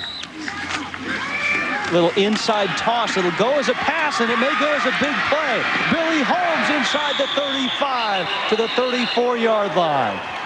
What a great call. Cade Dalton is the key man in this whole thing. They're going to hurry up here and run it. But what he does here, they're going to no-huddle offense here. They're trying to get themselves in. We'll talk about that great call here in a second. Cade Dalton, the offensive coordinator. Clock will start as they spot the ball. It's stopped on the first down. McGuffey to the sidelines. The catch, and tumbling out of bounds, Cliff Casco with the catch. Remember the touchdown? They started running an option, made it look like option, inside shovel pass, which is a forward pass, and would have been incomplete if he dropped it. And what does Holmes do? Gets out there. We said they only needed a completion or two to get within field goal range. They're real close now. 30-0 is a lot bigger than 27-0. Makes them score 5 times. Aaron Smith's defense got the ball back for Court McGuffey's offense. McGuffey 8 of 10, 158 yards, and it's Holmes again, and Holmes is inside the 15, still on his feet. Now the Bears don't have a timeout. The clock will stop with the first down. There's 9 seconds left, Sean. They've got to get on the ball and maybe take a shot in the end zone. Or kill it, or kill the ball. Hit it down so you get a chance to regroup and kill it here. 9 seconds left. McGuffey will kill it. Now with 7 seconds left, McGuffey will look to the sidelines. They're going to bring the field goal unit on and get those 3 points. That's nice. That is an absolute... Cade Dalton right now deserves a star because he's calling a great game. But when you're running the football like UNC is running the football, you're going to be tough to stop. And Holmes is making great effort, and he's burying people. Don't try to tackle him. He's making the first guy not only miss, but if the first guy gets an arm on him, he's not able to bring him down. You saw Cade Dalton has left the building, or at least the booth. He won't even stop and watch this field goal attempt. He's on his way to the locker room, and it's a fake. Dean Grable to the end zone, touchdown! Brian Lusk makes the catch, and Northern Colorado on a fake field goal will take a 33-0 lead. We have seen just about everything in the first half. People, welcome to Division II football and an exciting brand of it. Key there, who's the holder? The backup quarterback. And nobody, I promise you, nobody in this building expected fake, especially the University of New Haven. That's his first career TD for Lusk. What a great play, great fake. New Haven still probably stinging from the fact they moved the ball that many yards to get in field goal range. Scores the touchdown. Now they're going to go for 2 to make up for the missed extra point. McGuffey, a lot of time, will throw it. Got his man. It's Keith Grable. Is he in? Yes. And Northern Colorado has a 35-0 lead. Another great patience on the 2-point play by McGuffey. The fake field goal, the key here. Dalton gets him in, offensive coordinator Cade Dalton gets him in position for this. He leaves the booth. Watch Grable put the ball down, pick it back up. Nobody around. 2 guys could have caught it. Good thing they didn't fight over it. Good throw. easy touchdown. And it's 35-0. Dean Grable, the holder, the backup quarterback, threw it. You could see the reaction on the bench. And then Keith Grable, his brother, caught the 2-point conversion. Nobody would have thought it'd be 35-0 going to half in this ball game. And to make another point, we talked about the Road Warriors, UNC. 4th time they've been on the road now throughout the playoffs. Every single game's been on the road, but they're playing like they own this place. Yeah, Florence, Alabama and Greeley, Colorado may become sister cities here before too long. And we've only, as far as back-to-back champions, what a great opportunity for them. And he just came, the interesting thing about as we see head coach of New Haven, Tony Sperano, who obviously isn't very happy and is hiding the eyes behind the sunglasses, is that they came in here. The great thing is that the attitude. We saw the head coach for Northern Colorado last night, singing in their little pep rally and having a little bit of fun playing harmonica. So these guys came in here loose and free, and it's paying off today. You're right. Joe Glenn, with the help of 5 of his brothers that arrived in Florence. It's a little pooch kick just to run the clock out. It's still loose, and it's covered by New Haven. Not that New Haven can recover from this first half. The New Haven Chargers, the number 2 seeds in this playoff tournament in Division II, against the number 11 seed, stunned after one half. Northern Colorado, the defending champs, on top, 35-0. Let's go down to the sidelines. Holly Rowe. It started out with Dirk Johnson's fake punt to take some risk in the beginning, but you've been getting freakier and freakier as the day goes on. Well, give us the dice. Everything we touch right now is turned into gold. We got the Midas touch right now. Well, your defense is especially stepping up big, especially on that offensive line. They're rushing the quarterback, a lot of sacks. Doing a great job, Holly, of keeping the receivers in front of them. We'll give them the underneath stuff, but we didn't want to give them anything big, and Aaron Smith will put a little pressure on that quarterback, won't he? Did you expect this? This is unbelievable to be dominating this team that was scored 40 points a game. Not my wildest dreams. It's a good football team. They just took a heck of a shot in the jaw right out of in the first round, and they haven't recovered yet. All right, thanks very much. Coach Joe Glenn. Rich, back to you. Yeah, get him the dice. He's right. Northern Colorado has rolled them, and man, they've come up winners. Dominated by the defending champions, Northern Colorado, with a 35-0 lead over the New Haven Chargers. Rich Waltz along with Sean Salisbury.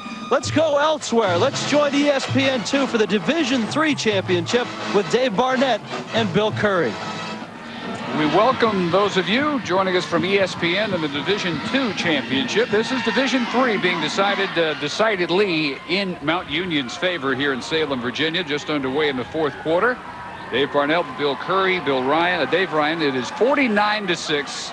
Bill Borchert, the 2-time Division III National Player of the Year, has had for him a typical day. He's thrown for 351 yards and 5 touchdowns. And from the early moments of this game, Bill Curry, it has not really been much in doubt for the Purple Raiders, who are well on their way. They're going to defend last year's national championship and win their 3rd overall.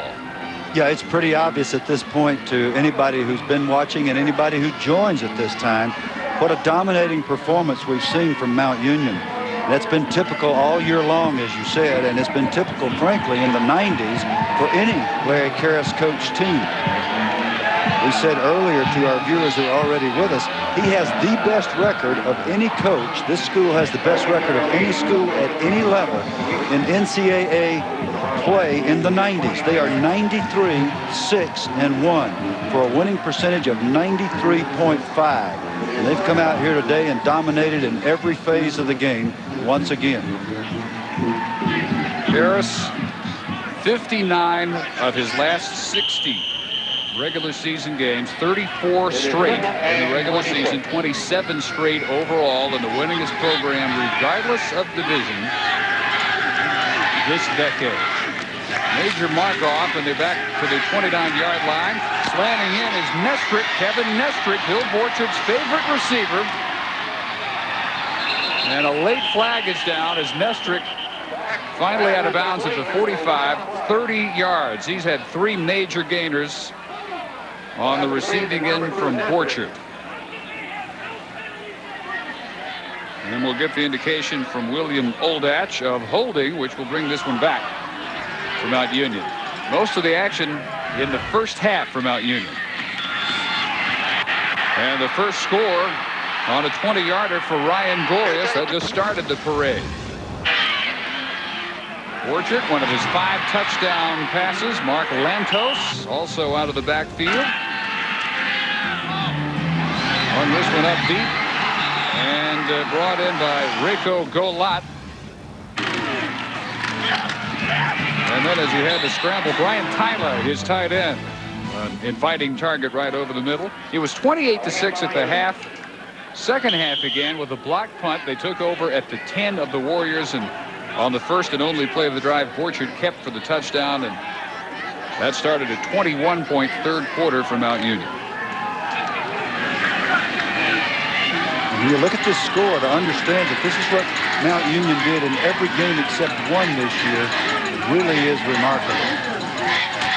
They led all divisions in scoring and scoring defense. 54-4, 5.6 against. Incomplete for Tyler, third in points. So the thing to keep in mind is, like, Cumming came in undefeated, 12-0. Not as dominant, with not nearly the gaudy stats that Mount Union had, but they cleared their slate the same way the Purple Raiders had to get here. Yes, and they have seen the same fate that those first 13 Raider foes have seen strapped on them. Frank Girardi, the longtime head coach. Right, and Frank was in his 12th year before he was a full-time coach, and he says in all his 26 years, this has been more fun and more joy to coach this bunch of youngsters than at any other time in his career. Estrick hangs on. First down to the 32, 23 yards. Here you see athletic ability. Bill Borchert, not known for his scrambling ability, but certainly has the ability. Plants his feet, sets up, steps up into his throw, so he's got enough on the ball to get it to Nestrick, who double clutches it 2 or 3 times, but somehow pulls it in. Nestrick's numbers today: 6 catches, 163 yards. And he's playing hurt. He had 211 yards in this game a year ago. With a bad hamstring. Gorius, Ryan Gorius inside the 15 down to the 10. And just outside the 10, he's finally run down by Matt Cosgrove. Let's go down to the sidelines and Dave Run. Well, guys, we're going to go to the stands for this shot. You got to love the spirit that Division III football brings to the NCAA. Look at these guys. These are freshman football players for Mount Union. Now, they're not in the 48-man roster, so they can't play today. What does it say, though, on their chest? Back to back! Exclamation point. They want another D3 title, guys. They're about to get it today.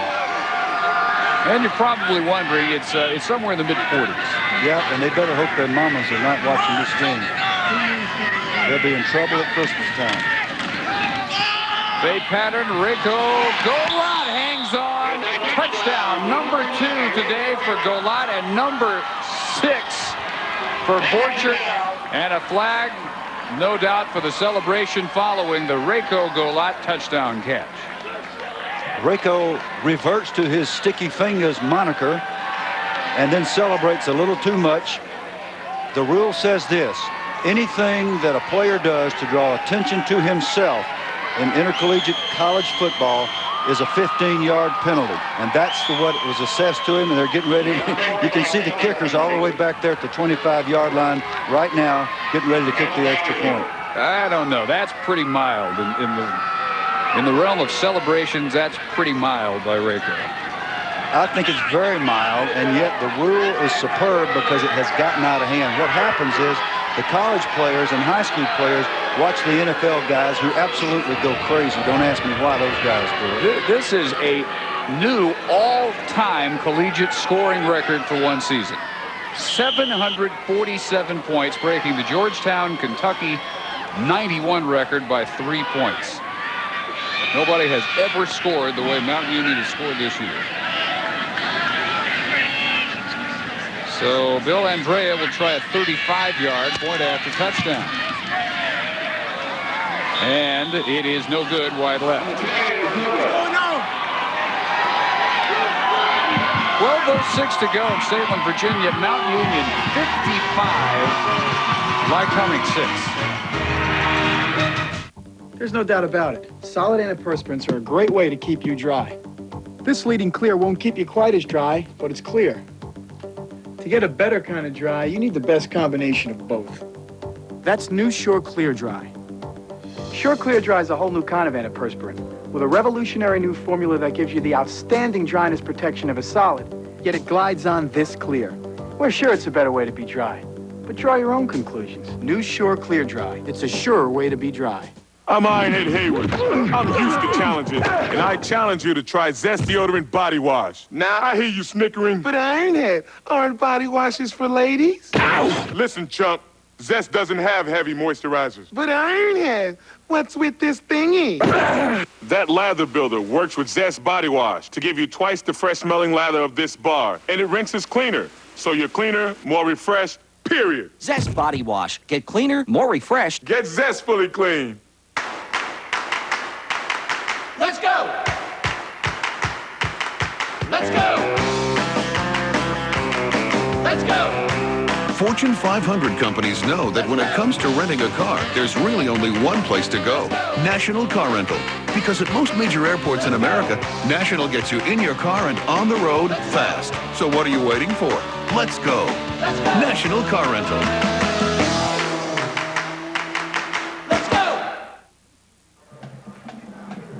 Florence, Alabama, welcome back to the NCAA Division II National Championship game. Rich Walsh, Sean Salisbury, Holly Rowe, 35-0. Northern Colorado on top of the New Haven Chargers.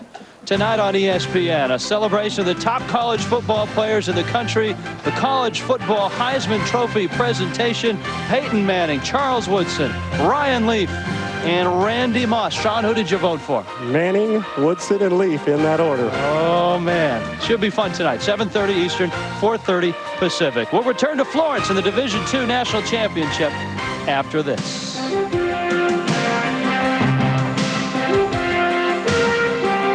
Colorado defending national champions, maybe two-time national champions in another 30 minutes. 35-0 on top. Brawley Municipal Stadium in Florence, Alabama. Rich Walsh, Sean Salisbury. Let's look at some of the numbers from the first half. Weighed heavily, obviously, towards Northern Colorado. Rich, first downs obviously dominated 2-1. The rush yards is the biggest key here. -6 for New Haven. You can't run the football. You can't win. 172 yards. A lot of those by Holmes. I believe he had 108 in the first half. 2 turnovers in the red zone by New Haven. You cannot turn the ball over when you're inside the opponent's 30-yard line. They've done that twice today. Northern Colorado right now on top. You've seen the numbers. We'll show you some pictures when we get back to Florence, Alabama, side of the Division II National Championship. The Northern Colorado Bears on top of the New Haven Chargers. Florence, Alabama, site of the Division II National Championship. Rich Waltz along with Sean Salisbury way up here in the booth. Impressive, obviously, for Northern Colorado. They had a very good first half offensively, Sean. They're scoring points. They're making every play. Not only dominating defensive side and special teams, they're dominating the line of scrimmage, and physically they're wearing the other team out. Let's take a look at Billy Holmes and a guy that is the strongest man on this Northern Colorado team. And he showed it in the first half. Very good inside runner. 108 yards in the first half. Very good inside, but can also cut back. Great push at the line of scrimmage by the guys up front. Here's one of his long runs. And one guy's not going to tackle him. He's making people miss, and he keeps his legs churning to do with that strength. And I like McGuffey the way he's being patient. Makes a pitch, holds on to the ball as long as possible. He's been patient in the running game and the passing game, and he's making huge plays. Court McGuffey, the quarterback for this Northern Colorado team, just a sophomore. He had a big and very efficient first half. Some wild plays, a fake punt for a 40-yard run, a fake field goal for a touchdown. You know, it all kind of started with that man right there, number 10, Dirk Johnson. He's a strong safety. This was first drive, 4th down. And he did it on his own. He made the choice on his own to go. He saw the punt defense turn their backs and run the other way. He said, wait a minute, I can make a play here. 39 yards later, they got a first down. And here's the interception. You saw the pressure by Smith, and Kashola comes out of the pocket, looking downfield, throws it, but a great defensive play by Johnson. 6 interceptions in his last 6 games Johnson's made. 7 interceptions all told on the season. What went on in the locker room, Sean? First off, let's start with Northern Colorado. I mean, Joe Glenn was sky high going in there. Not much you need to say. Halftime's for adjustments. What kind of adjustments are you going to make when you're dominating the football game? Probably told them to keep up their intensity, which they need to do because New Haven scores a lot of points. On the other side of the ball, Sperano, I don't know if he's a screamer, but they need some chair throwing in there to get these guys going because this is a championship game. They're not playing with much emotion. They are getting dominated in every phase of the ball game. Well, we'll find out if those 2 halftime talks have any effect. Northern Colorado 35, New Haven Bagel. It's halftime. We've got the second half coming up. Back on in the sidelines, Holly Rowe. Holly? Guys, before the coach went in and talked to his team, he and his assistants huddled outside. This is Tony Sperano of New Haven. So I went into the huddle and listened into what he was saying, and it might surprise you.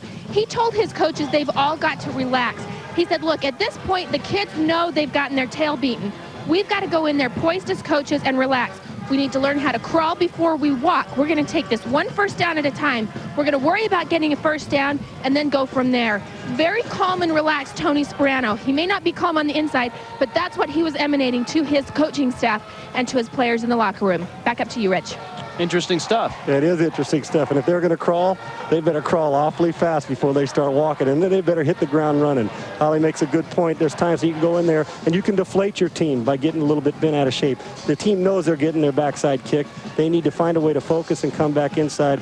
As we see the defensive coordinator, Darren Rizzi, his team's got to find a way to get the ball back for his New Haven team. And Coach Sperano's been there before, so he knows. He was a player, and that's the key here. Adam Roman will get a shot at a return. Kendrick Barnes is back with him. Roman, who was a big play guy in last week's 2-point win over UC Davis, has not had that big play, neither have his teammates. And it's Roman at the 5. Gets a nice block from Barnes, and bang, down he goes. Nolan Easton, who's made a couple big hits on the special teams.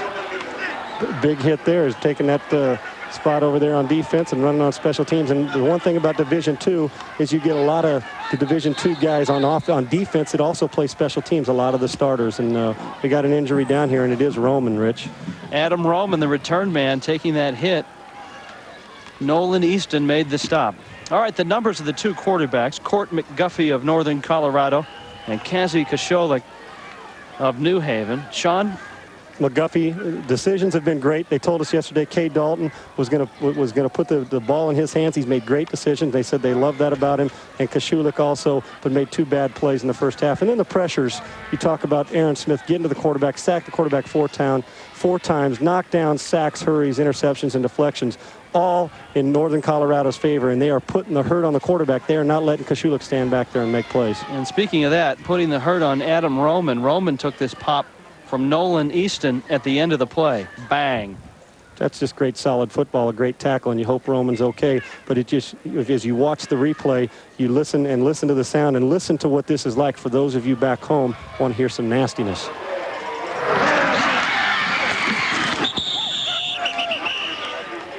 That you talk about all your halftime talks of all your coaches. Sometimes it's a play like that that sets the tone for the second half, regardless of what was said at the locker room. That's exactly right. And guess who set the tone again? Yeah, Northern Colorado. Let's see if New Haven's offense can get it going. Adam Roman is a big part of that offense, and he's on the bench now. Kazi Kashulik, Harlan Hill finalist. Dumps it out. Donald Highsmith the catch. And he's out to the 38-yard line. Let's see if Kashulik can get things going. He'd like to have that man right back in there. And Roman says, I'm all right, let's go. He may be little in stature, but he's big in heart, and he will be back in the game, I'm sure. The key here now is that Coach Sperano is calling his offensive plays. You'd like to stay with your game plan, but down 35-0, you can't stay with your plan. You've got to move the ball around and spend a lot of time putting it through the air, Rich. Jawan Eldridge has replaced Roman in that 4-receiver set. Kashulik's throw. Elvert Eden with the catch. Eden has been rather quiet today. He's across the 40. He's got the first down, and maybe this is the crawl before the walk. Yeah, they're crawling, and the one thing, but UNC doesn't care. They're going to let him catch the ball underneath all day long. As we heard at halftime, they're going to let him catch it, keep it underneath them. They don't want to give up the big play. They don't give up the big play, they're going to be fine. They're going to keep those receivers in front of them, let them catch those short 4- and 5-yard hitches. Adam Roman back in the game. Good to see. 5-receiver set, quick throw to Kendrick Barnes, trying to get outside, he can't. And there's Dirk Johnson with the play again. And what New Haven has relied on all year long is rack yards, which we call run after the catch. The great thing UNC's doing now, they're letting him catch the ball, but they're not letting him get any rack yards. They're not running after the catch, and that's how New Haven has created big plays. And as long as UNC can continue to do that and not miss tackles, which they haven't today, you got a long way to go, long hill to climb for New Haven.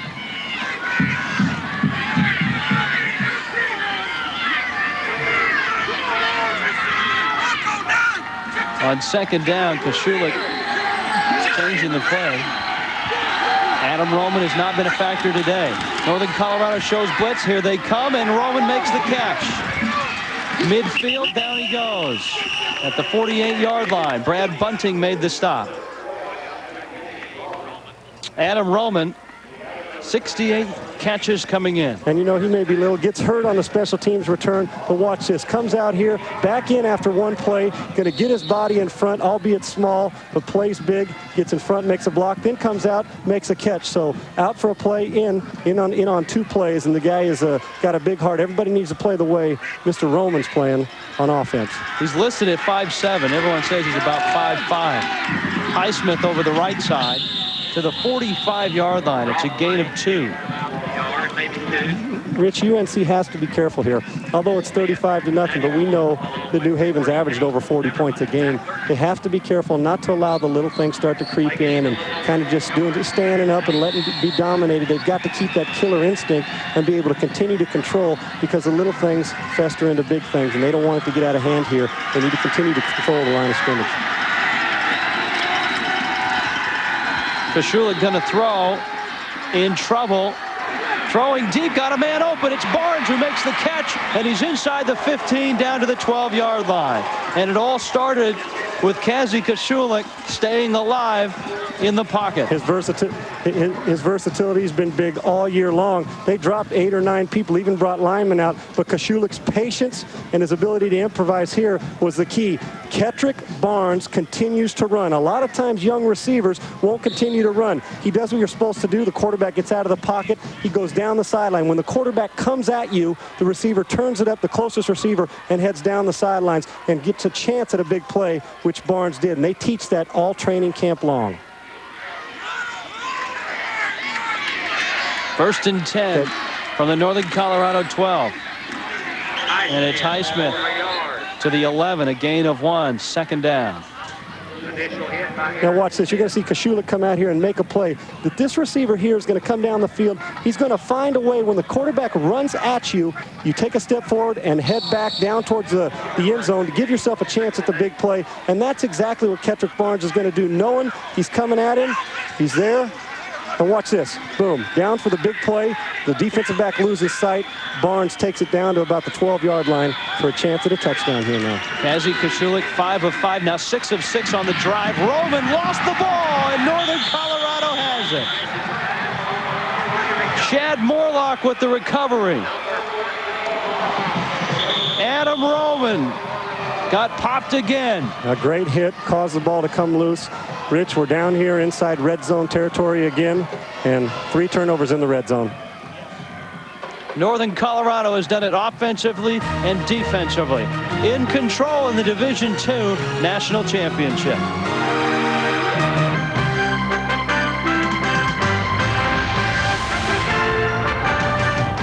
ESPN's presentation of the 1997 Division II Football Championship is brought to you by Concha Toro Wines. Taste says it all. And by Best Buy. Now, that's a great idea. It's been a long afternoon for New Haven, and it was a long drive for that man. Adam Roman got hit hard twice, once on the return and on this reception and fumble inside the 10. And Dirk Johnson, there again, he's made an interception. He has made a great play on the fake punt, and here he's the one who caused the fumble. Coaches told us yesterday that he is a man. When he'll hit you, he did just that. The ball coughed up. 3rd turnover in the red zone. Can't have it. That has caused New Haven more problems than any of the other running game or any of the physical domination. Absolutely. You go back to that first half and you think if New Haven just sticks it in the end zone a couple times on those drives, it's a totally different football game. And now Northern Colorado, Billy Holmes will go to work. He had a busy first half. Holmes out to the 10-yard line, a gain of 2. The one thing that Northern Colorado has going for it now as well, Sean, they can run the football. This is not a team that has to move the ball through the air. They can stay on the ground and run clock with that man, Billy Holmes. And not only that, not only can they, but they've done it so effectively, they don't need to throw the football. The throwing game now becomes just a change-up pitch. Right now, they're going to put Holmes back there and let him be the workhorse, and he's having quite a day today. Micus in motion. Holmes again, hit once, stays on his feet, and another 3 yards. Down to the sidelines, Holly Rowe. guys right now a very broken-hearted Adam Roman on the sideline. He's suffering from dizziness. He sustained a hard hit to the head, but he also told the team doctor that he is just exhausted. He's been very busy all day, but not much luck. One thing you might not know about him is last year, this same time, he was competing in the Junior College National Championship for Saddleback Junior College in California. So this is a guy of championship caliber, heartbroken right now after dropping the ball and sustaining that hard hit. And he's the reason UC Davis is not here. He had 2 touchdown catches and a long punt return against Davis last week. And a nice play defensively as Holmes is cut down. Lids Eugene coming up from his linebacking spot, and a good sequence by New Haven on the defensive side. Very good sequence. They're going to get good field position here now too, Rich. They need some kind of a big play. They need a big play to turn this thing around, to get things rolling their way. As we saw all first half long, UNC had the ball rolling their way. Everything they did was right. They're going to get the ball back in good field position here. And with Roman on the sidelines, they're going to put Corey Jones is back deep. And guess who's back to punt? Dirk Johnson, who can punt the ball and then knock you out on the other end. Look out here. You never know. Well, he's at his own 12-yard line. The play clock has run out. Dirk, I mean, he's not your average punter. Would it surprise you? You know, a lot of times on the special teams, guys will look for the kicker or the punter. You know, late in the play, I'll get a shot in.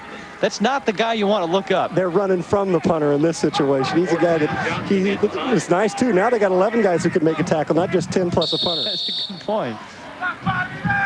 No offense to all you punters out there who think you can make a tackle. Well, he's averaged 28 yards a punt today. On the season, about 39 yards a punt. So he's not a bad kicker, although this one's a real wobbler. Maybe he should have faked it. Yeah. Don't worry. He'll make it up. We'll take a timeout. 8:53 left. Third quarter. The NCAA Division II National Championship game. Northern Colorado on top. He's got a versatile mom who's down with Holly Rowe. Well, I'm here with Lynn Johnson. And Lynn, you haven't missed a game of Dirk's in years, right? You travel and everything. Right. On the road and at home. What's going through your mind when he's doing these fake punts, particularly in the first playoff here of the championship? Well, I'm so excited, but I always know that he can do it. He has an incredible ability, and he has a real confidence in himself. Well, I guess that, and the team also has a confidence in him. He's made some big plays, not only as the punter today, but in the backfield as well. Right. His strong safety position has gotten really improved. Now, tell us about this cowbell. I know it's legendary. You've had it since he was a sophomore in high school. Right. We started this in high school, and we rang the bell, and as he went to college, he was a little embarrassed that his mother was taking a cowbell to the college level. I was in brigade athletics, and so I knew that that was appropriate. When I took it to the first game, and they were losing, started ringing the bell, and then we won, came from behind and won. Since then, it's been a status. We've had to have it at every game. Well, the good luck must be working. He's having a great game today. Thanks for joining us, Lynn Johnson. Bye-bye. Go Bears!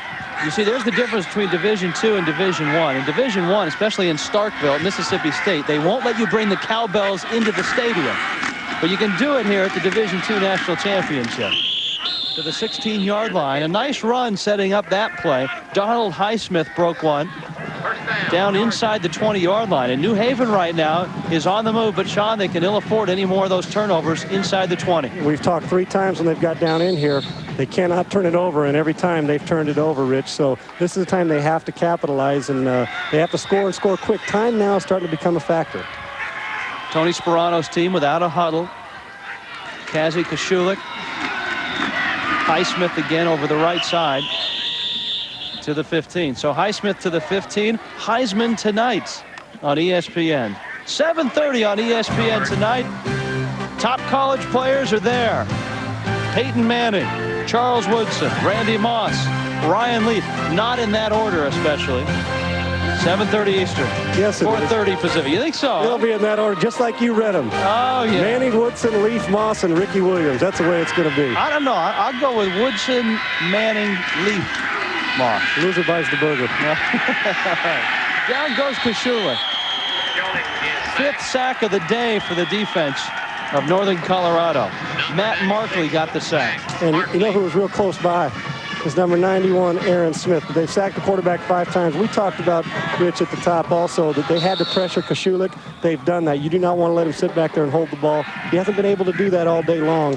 The pressure from the front 4 is really, really putting tough times on New Haven.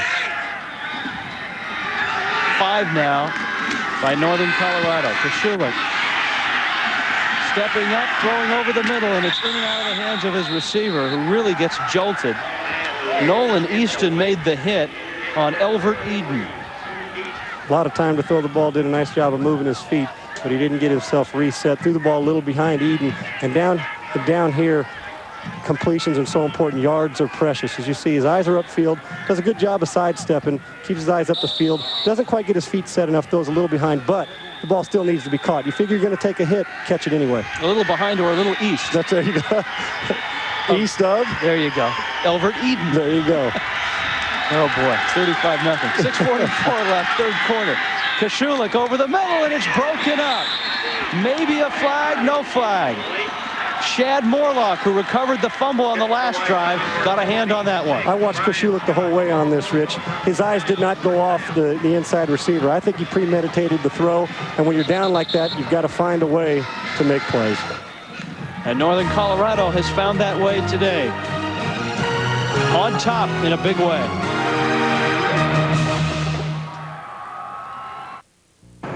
Hello, I'm David Hart. I'm the material manager at... Oh, there should have been a flag. Let's take another look at it. It's a no call. It's maybe spoken like a quarterback, but I'm on the defensive side this time. Goes for the ball, makes a nice job, makes a nice play. When the ball is in the air, it's either player offense or defensive ball. Incidental contact, no flag, good call by the... Good no call, should I say, by the referee. Billy Holmes. See Billy run to the 33-yard line. Flag down at midfield. This one may come back. The unfortunate thing about it for New Haven is they're all seeing Billy run. They're just not making tackles. They can see him. They just can't get to him. He charted a big one, added on to it, but it looks like it may come back here after a great run. And it's probably going to be away from the play. Probably didn't need it, but they're gonna bring it back. And what was it called? Holding there? Holding. I think it was holding. Here we go. Illegal use of the hands on the offense. Now watch Holmes. Typical, get 79 out in front. Watch him kick down. Boom. All up the sidelines, and a little cutback here by Billy Holmes. He's done it all day long. Not only speed and strength, his ability to cut back against an over-pursuing New Haven defense. And this one of the rare mishaps is a penalty that takes away a big play. And you saw Drew Maston get out for Mr. Holmes to lead him up, get a good kick-out block. Yeah, we focus so much today on Holmes, McGuffey, and Dirk Johnson, and rightfully so. But the offensive line of Northern Colorado has had a splendid day. They've kept the pressure off of McGuffey, and they've opened holes for Holmes.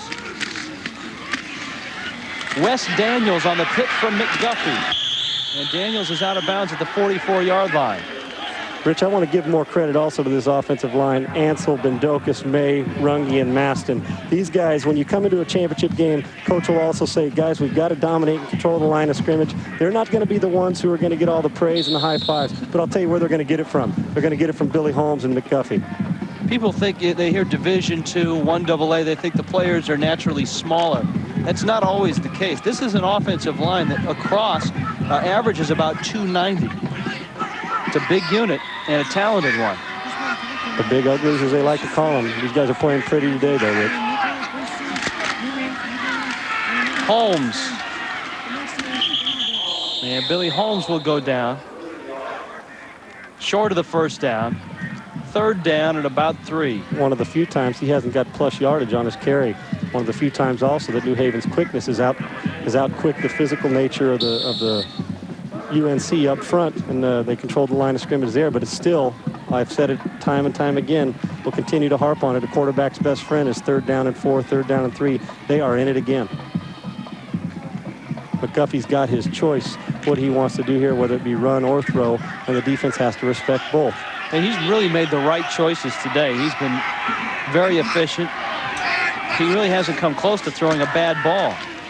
McGuffey to the sidelines. Wow, that one is dropped. Dylan Mikas couldn't hold on to it, but he probably should have. When things are going well, You can throw it falling down. You can throw it like a rainbow. And I think he was probably trying to throw that ball away. Almost got the catch out of it, and but doesn't hurt him. They're going to punt, but once again with 5 minutes to go here in the third quarter. Field position, ball control, time of possession, and a 35-0 score. Time is running out on them. They need to make a big play quickly. New Haven has to make a big play, and it wouldn't hurt him to make it here on special teams. As Roman is still out of the football game, and I don't know if he's going to return today, Rich. Dirk Johnson, the adventurous one, back to punt. And this time, he got good wood on it. A fair catch at the 20-yard line. Right now, Northern Colorado on top big. Earlier, we had a chance to ask Joe Glenn on this season, which game was the turning point? Well, I believe in our 5th game against the University of South Dakota, Court McGuffey started, and we had alternated quarterbacks for 5 games. And right before half, we were down 14 points, 20-6, and Micus catches a 93-yard touchdown pass from Court McGuffey, and then we pin them down, and with 8 seconds left, they punt to us, and Micus again takes it 88 yards for a touchdown. We went into halftime, and from that point on, I think we became this year's team. And that's an interesting point, because last year they win a national championship. A lot of teams try to live off that to the following year. It's obviously difficult to repeat as champions, but Northern Colorado is on the verge of doing just that. Kazi Koshulek and his New Haven Chargers. Johnson on a blitz, and Koshulek has to throw it away, and it's incomplete. Another hit on the quarterback. We talked about him at halftime. Another hit on the quarterback, this one by Johnson. And getting back, we'll watch the hit on Johnson, is just a safety blitz. Comes in, unblocked, unaccounted for. There's nobody to block him. It's nobody's fault. Koshulek does a good job of throwing the ball away and not taking a sack. But another hit on the quarterback, and believe me, they start to wear on you, and the quarterback will start to get rid of the ball quicker than he wants to. He's been sacked 5 times. He's been hit after he's thrown at least that many times.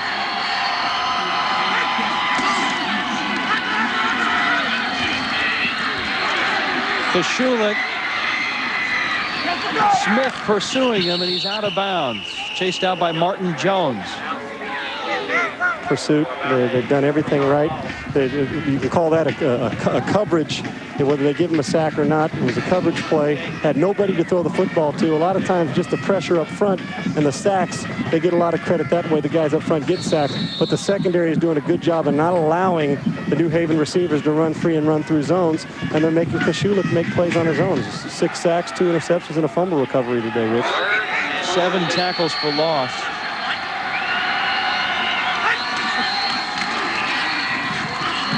Koshulek hit as he throws, and that's incomplete.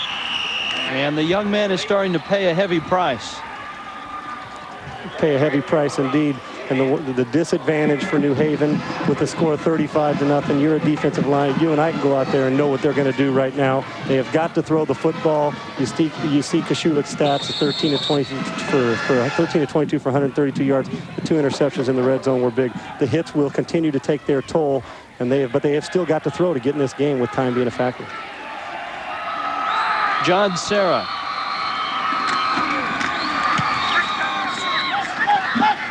Micus deep. It hit Johnson. It's a live ball, and Johnson has the wherewithal to pick it up. And it will stay a Northern Colorado ball. ESPN's National Hockey Night, Tuesday night. Brodeur, you love that name. Stand on his head. There's Koshulek on the sideline with Roman.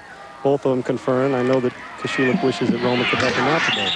Incomplete. Jason Heinrich, the intended receiver, on the throw from Court McGuffey. As a quarterback in this situation, it sure is nice right now to come knowing you're up 35-0, saying, okay, I can just kind of, pick and peck and do the things that I want to do and dictate the tempo of the game. Just what McGuffey thinks now, he's got to make good, solid, sound decisions. I'll tell you what, those young ladies have and you see it in college football and in pro football. The guys in the cold weather, they take the shirts off and they paint stuff on themselves, and they sit there like tough guys. Well, these ladies have been without shirt sleeves, shall I say, but they're starting to, I think, wear down a little bit. Yeah, look at that. It came, there wasn't the sign there, and they won't try. Now they're covering up. It's starting to get a little colder here. The temperature's starting to dip. They're a little cold right now.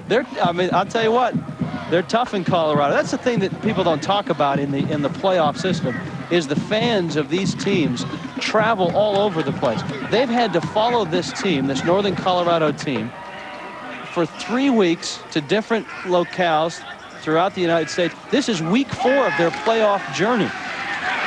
McGuffey goes down. That might be a fumble, but it's recovered by his offensive lineman, Chad Ansell.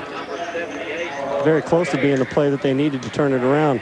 But Chad Ansell is right there to do what they need to do to recover the football and not allow New Haven to have a chance at making a big play. Dave Menard, the hit, and he's hurt. You can see that right shoulder.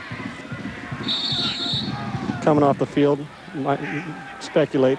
Here's the hit again, and I believe they did rule this a fumble. As well, they should. Yep, and they had to. His arm was not in his arm started back. It wasn't headed forward. You could see Menard stick the arm out trying to recover the ball, and that's when Ansell landed on the ball and his arm. Dirk Johnson. Boy, that's his best one of the day. Dirk Johnson, ladies and gentlemen. He does it all down to the 1-yard line. How's that for a flare, huh? 59 yards on the punt for that man. He punts, he tackles, he causes fumbles. Intercepts. He intercepts. He'll hit you. His mom knows how to talk. He's got it going on. Mom's excited again. Get that cowbell going. Cowbell's been with him since his sophomore year in high school. Now, like you said, Starkville, Mississippi. No, they can't do it. Can't do that. You can have it outside the stadium. You can't bring it in.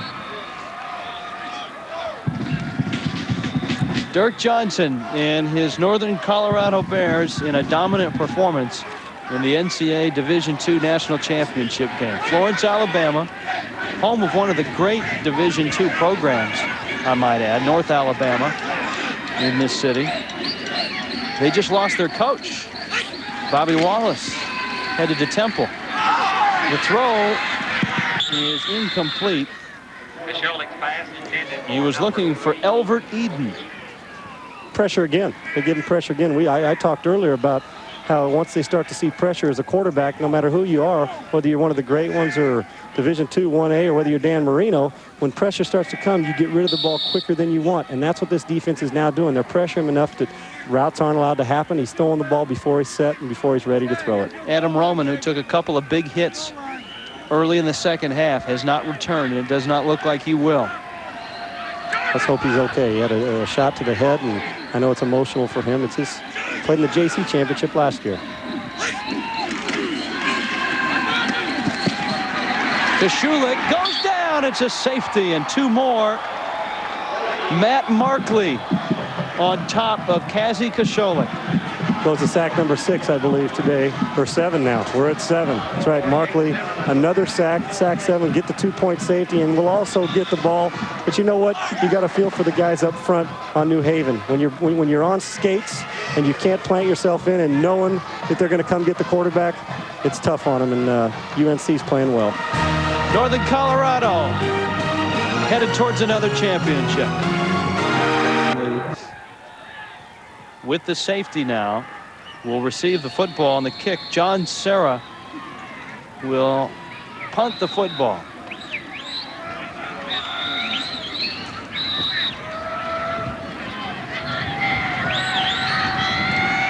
Eventually he will. Dylan Mikas at the 46-yard line. Joe Glenn, the head coach of this Northern Colorado team. He's got company in town, Holly Rowe. Well, it's interesting. Joe Glenn is one of 12 children, and he has an incredible support system. I'm here with 5 of his brothers and 1 sister, and this is an unbelievable time for your family to get together and support each other, isn't it, John? Indeed it is, Holly. We're so glad to be here. Now let's talk about your mom, Dorothy, who's at home. She's fighting cancer right now. Tell us about her, and I know you were all gathered around listening to the game on the radio last week to get to the championship. She's the spirit of our family, and we love her with all our hearts. We're glad to be here, and she's with us in spirit. Well, tell us how hard it is. 1 in 12 children. Is it hard to support him and suffer through all the ups and downs that coaches go through? Well, there's a lot to that, and you're absolutely right. But as a close-knit family as we are, with the love we got, we all roll with the punches, and we do a good job of it. Now, you told me Joe's 4 years older than you, but he's got so much enthusiasm and spirit. It's like he's a kid brother, isn't it? Absolutely. I was telling the boys at Fullerton, Nebraska, I said Joe's almost like a kid brother with his youthful enthusiasm and zest for life, and I think it transfers over to all of us. All right, well, this group is much too quiet. I need one big cheer for Northern Colorado. Hey, baby. Nebraska. All right, back to you, Rich. I love you. See you when we get home. Billy Holmes straight ahead, and Holmes gets a nice block from the umpire and is inside the 30 to the 29-yard line. The Glenn brothers last night in the hotel, I think it was about 9:30, were in a room and they were singing, and there was music, there was dancing, there was singing. It was a big family reunion. The head coach Joe was involved in that too, getting up there singing. They're going crazy. He's a very loose guy. We talked to him about his ability to let his coaches coach. He says he has such great belief in his guys that he allows them to coach, allows them to do their thing, and he oversees it. And you can see a big smile on his face. He's having fun, and why not at 37-0. He played at South Dakota, was an assistant coach at Montana with the BC Lions of the CFL. Here's Billy Holmes. Billy's inside the 20. Head coach of Smaldone College back, I think he was 27 years of age when he got that head coaching job. And he's a guy that, you know, in 9 years at Northern Colorado, he's won 2 national championships. You look at other coaches at smaller colleges that have moved up. I told you about Bobby Wallace going to Temple. His name has come up. I mean, he's had opportunities to go other places. Right. And his staff's been together for 9 years, and he'll get another opportunity, especially if they win today. Back-to-back national titles. Doors will be knocking, and they'll be beating down his door at bigger programs. Court McGuffey. They'll hand it off, and Wes Daniels is inside the 20-yard line. As Northern Colorado continues to try to roll the clock. And New Haven unable to get the football back. A lot of fans from Colorado. A long trip. They frequent flyer miles or unbelievable. And they've had 3 other trips as well. They had 3 road games in the playoffs. At Carson Newman, at Northwest Missouri State, at Pittsburgh State. Great support following their football team. Their football team's giving them a lot to cheer about.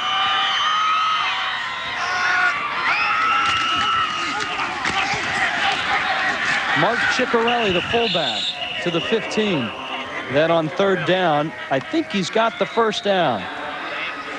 You know, going back to Billy Holmes talking about what a great day he's had, the key, you know who he reminds me of? We've been able to cover Tavian Banks in the open field, just kind of, so it doesn't look like he's running real fast, just people can't tackle him, and when they try to, they miss, and he's able to cut back across the grain a lot too.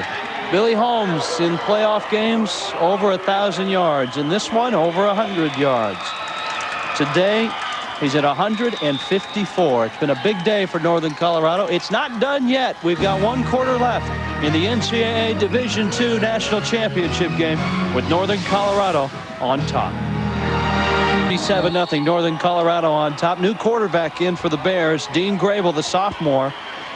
We heard Joe Glenn talk about the turning point. Early part of the season, it was Grable and McGuffey that rotated. And once McGuffey took over the job, the Bears really soared. Grable, who has thrown a touchdown pass in this football game, fires it out to Andy Hazy, the tight end. He has a touchdown catch today as well. Yeah, and the coaches, Kay Dalton told us when we asked him why they rotated, he said, really, we're just being fair. Both the guys came in the first 5 games of the season. We just kind of let them play it out. And when nobody took charge until the game that you heard him talk about earlier in the when Joe Glenn was talking about when McGuffey took over. But Grable's a good backup, and they said they have utmost confidence in him to be able to make plays. That was the win on the road at South Dakota, 45-31. Grable in an option behind Holmes, who has to stop, get it, start, and go for the touchdown. Billy Holmes, 3rd today. They told us they were going to run the option, and the option they do, it's a great red zone play also, and it's amazing how often it's worked today. But when you're playing a physical team like UNC is, New Haven, trying to take care of the line of scrimmage, and the quarterbacks have made good decisions. If you don't have a good decision maker with the option, you don't have a chance to run the option. All the great teams do. And another good decision, Grable pitches it out to Holmes, walks in the end zone after a good move. Guys, 43-0. I don't think we're going to see a fake here, though. No, that would border on rubbing it in. And I think Northern Colorado would be happy to just make it 44-0.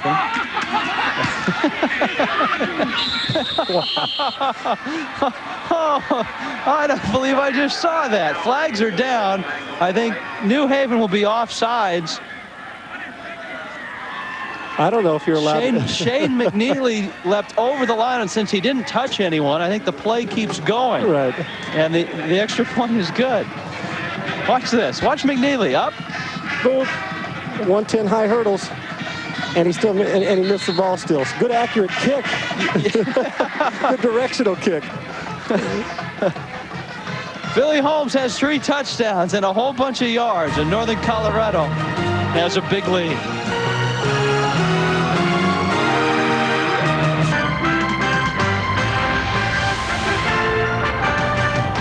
ESPN's presentation of the 1997 Division II Football Championship is brought to you by Reebok, helping athletes perform at the top of their game, and by Burger King, where you can get your burger's worth.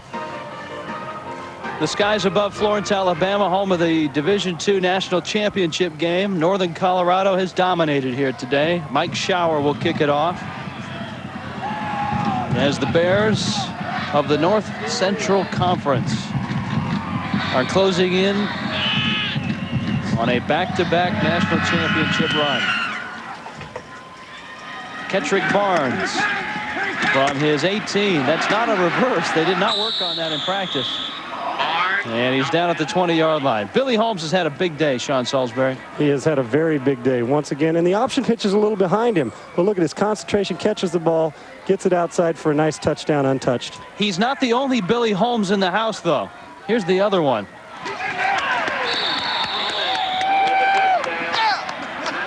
Dad knows sons for real. Well, there's no mistaking he's a dad. It says it on his hat. First down and 10. The jersey might have gave it away, too. First down and 10 for New Haven. Kazi Kashulin rolling out, throwing incomplete. Let's go down to the sidelines. Holly Rowe is with the proud dad. You know, Billy told us that you are such a big influence in his life. You told him it's always darkest before the storm, meaning in the playoffs, and he's really stepped it up over 1,000 yards in the last 2 years.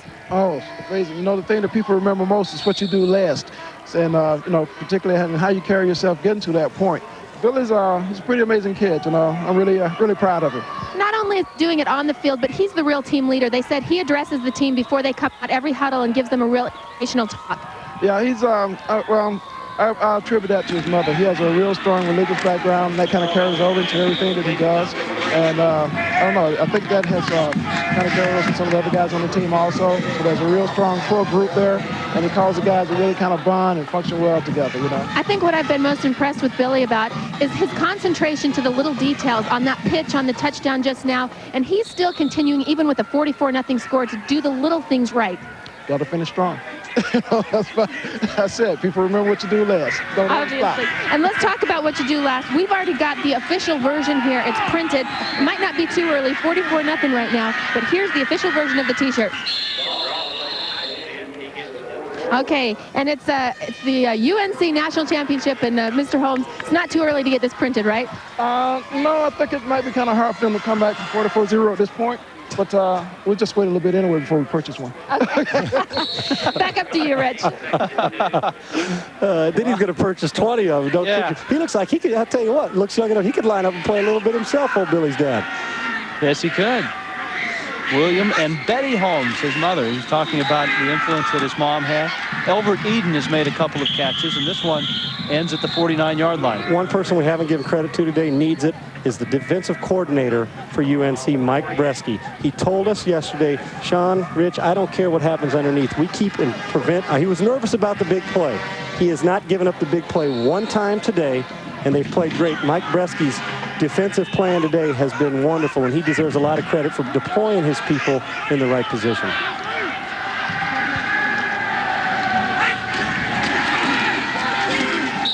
Kashulik's pass incomplete, and it'll be 2nd down and 10. To do what they've done is to me, just incredible. And the Northern Colorado people were telling us they're not sure if this has ever been done.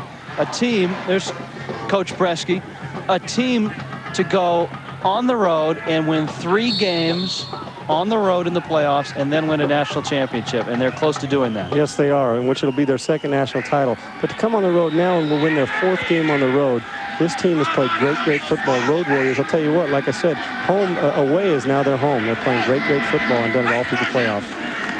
As the underdog in most of them, too, Rich. Kashulik with the throw, it's incomplete. He was looking for Kettrick Barnes. And it's 3rd down. And you know, New Haven is our road team as well. 10 regular season games for New Haven, 7 of them on the road. That's life when you're a Division II independent team. Teams don't want to come and play you, but they'd love it if you'd come and play them. And so if you're going to play and you're going to play a good schedule, you have got to go on the road. And I believe they won 6 out of those 7 on the road. So both of these teams very effective on the road. UNC today in this championship game, plenty more effective. 3rd down and 10. Kashulik stepping up. And that one in and out of the hands of Kettrick Barnes. Rich, when you're trying to make plays, I mean, I would imagine they're going to go for it here on 4th down. You do anything you can to make plays, and Kashulik has made plays all year long. We've got to give him credit. Finished 3rd in the Harlan Hill Trophy, which is a Division II Heisman Trophy. And, you know, in this situation when they're dropping 8 and dropping 7 people and just rushing 4, very difficult to make plays. They're keeping the ball in front of him, and he's a warrior and continuing to battle. And it's been a tough, long day, and been under pressure all day long by the front of UNC. He's had some balls on this drive go through his receiver's hands as well. And 4th down and 10 now. And a familiar pose. Down he goes. Brian Heil gets the sack. It's the 8th time that Northern Colorado has sacked Kazi Kashulik. And that's just an illustration of the way things have gone today. Northern Colorado, you can print more T-shirts, Mr. Holmes. The Bears are going to win another one. 9 o'clock, Monday night, Broncos and the Niners. Jerry Rice, kind of scary, isn't it, Rich? He was supposed to be out the whole year. He's coming back to play the rest of the season. Amazing. There's another amazing guy right there, old Billy Holmes. He's closing in on 200 yards now. There's a look at that Northern Colorado defensive line. Matt Markley.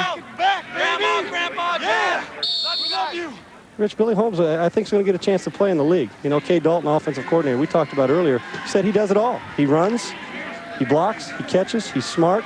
He knows exactly, he knows how to cut back. He's strong, strongest guy on this football team. He says he deserves a chance to play in the NFL, and he hasn't let us down today. Well, Kay Dalton should know. He's been an offensive coordinator, been in a lot of spots in the NFL, the Chiefs, the Oilers, and the Broncos, now the offensive coordinator here at Northern Colorado. This is when if you're New Haven, you're saying, oh my gosh, we can't quit. But man alive, it's getting tiring.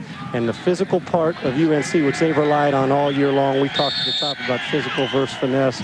And physical's won out today, and they're just wearing them down. This is the old 13 round now, and waiting for the 15th round finish here. Billy Holmes has just broken a playoff rushing record. I think that's why you saw him back in the ball game. This will be Wes Daniels carrying the football as Northern Colorado tries to run some clock off.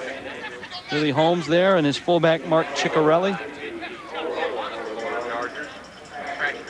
30 carries now, 195 yards, and this the record breaker. Here's a record breaker, just an inside handoff, gets it up. And you know what's great about him? You haven't seen him go east and west all day. You've seen him go north and south, and he's always falling forward when he gets tackled. A lot of guys hit and fall back. He's always falling forward, getting the extra yard. There's mom and dad, happy mom and dad. Dad still hasn't put the T-shirt on, though. He still won't do it. I mean, it's 44-0, Dad. Get it on. And Dean Grable will scramble and tuck it under and slide and then get popped pretty good. Smart play by him. Smart play to keep the ball inbounds and keep the clock running. The numbers on Holmes, 30 carries, 195 yards in a championship game of Division II, and this is the 25th year they've held that championship. that is a record. Kind of nice to save a big game for the championship one, huh? But he's been doing it. You know what he is? He's one of the, you talk about Reginald Martinez Jackson being Mr. October. Well, it seems like come December, Billy Holmes has been Mr. December in the playoffs. He's played great, over 1,000 yards in his playoff games. You know, last week I did the MAC championship game, and the Marshall coaches were talking about that because they had been involved in the 1AA playoffs for so long that teams at the Division II and the 1AA level, they get playoff tested. You don't hear that in college football because of the bowl situation, but at this level, teams play 3 or 4 postseason games in a season if they're getting to the championship game. And over the course of a guy's career, if he's out of school for 3 or 4 years, he can play in a dozen postseason games. It's a whole nother season. It is. And don't get me started on the playoffs now, because I'm a big proprietor of the playoffs. We need one in Division 1A football. This is what it's about. We know who the real national champion is in this game. And it's going to be UNC today, Rich. We got to have one at the next level. Well, the questions after this one, 2 straight national championships. They're going to ask Joe Glenn of Northern Colorado, what about going somewhere else? We're very, very happy. We've been here together 9 years. Our coaching staff has. That's almost unheard of in college football, let alone at the NCAA Division II level. So we've got great continuity and a lot of neat things going on. We only lose 6 kids out of 100 off this year's team. So the cupboard isn't bare. So I would like to coach this team a little bit more down the road. Joe Glenn about to win his 2nd straight national championship. Flag goes down. Sean, there's a decided difference when you visit, as we do before every game throughout the season, with a Division I coach to this week when we sat down with both of these coaches at Division II. And I'm not sure what the reasons are behind it, but both Joe Glenn and Tony Sperano were very animated, very open, and it was really a pleasure to talk to these 2 guys. It's a different animal coaching at the D2 level than at the D1 level. Well, they're like kids. They're brutally honest. You know, they don't hide anything. And I think a lot of it has to do with they're not on TV very much. They want the country to know what UNC and what New Haven are all about. And the one thing that the coach told us yesterday, Joe Glenn, we asked him if he'd listen. He said, you know what? Yeah, if somebody comes with an offer, you got to listen. But he said only 6 players. The cupboard's not bare. Does 3 come to mind? 3 national championships, Rich? Yeah, that's another question.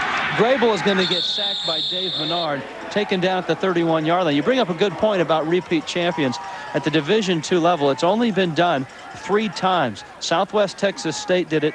North Dakota State, who had a great run, 5 national championships for the Bison in the late 80s. And then North Alabama did it 3 straight years, 93, 94, and 95. The only team to do that. And who was the coach at North Alabama?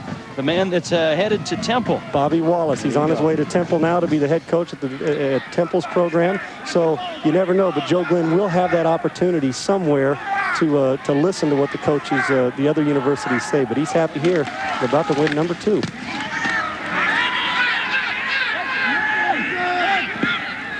And on 4th down and a bunch, that punt will roll out inside the 30, and out of bounds it goes. New Haven will get the football. Too much of that man, too much Billy Holmes. And now, correct me if I'm wrong, Sean Salisbury, but those are not ESPN employees. Oh, the theft is on. The theft, the big theft. And he's got the high-tech theft. Look at that. Boom, 1 cut there. Yeah, Gonna get another one? Now, you see the guy in the jersey, 77? That's Donovan Brown. That's Donovan Brown's dad. And you know what? Donovan Brown brought them the scissors from the trainer's kit to cut it down. That's like leaving your identification at the scene of the crime. He's got the jersey on. Well, he's got his ESPN sign. I don't think we're going to get that back from him either. And they deserved it after a big game today. 44-0. I can't believe that. And they did it quick, too. Well, quick and efficient. Yeah, but they're on national TV as well.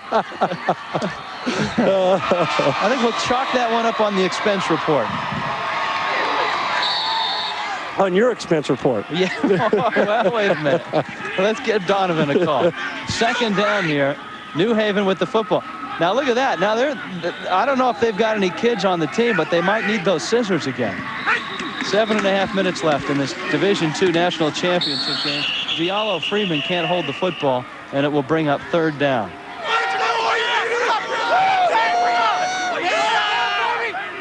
And the celebrating has already started. Heck, it started, I think, late in the 2nd half on the Northern Colorado sideline.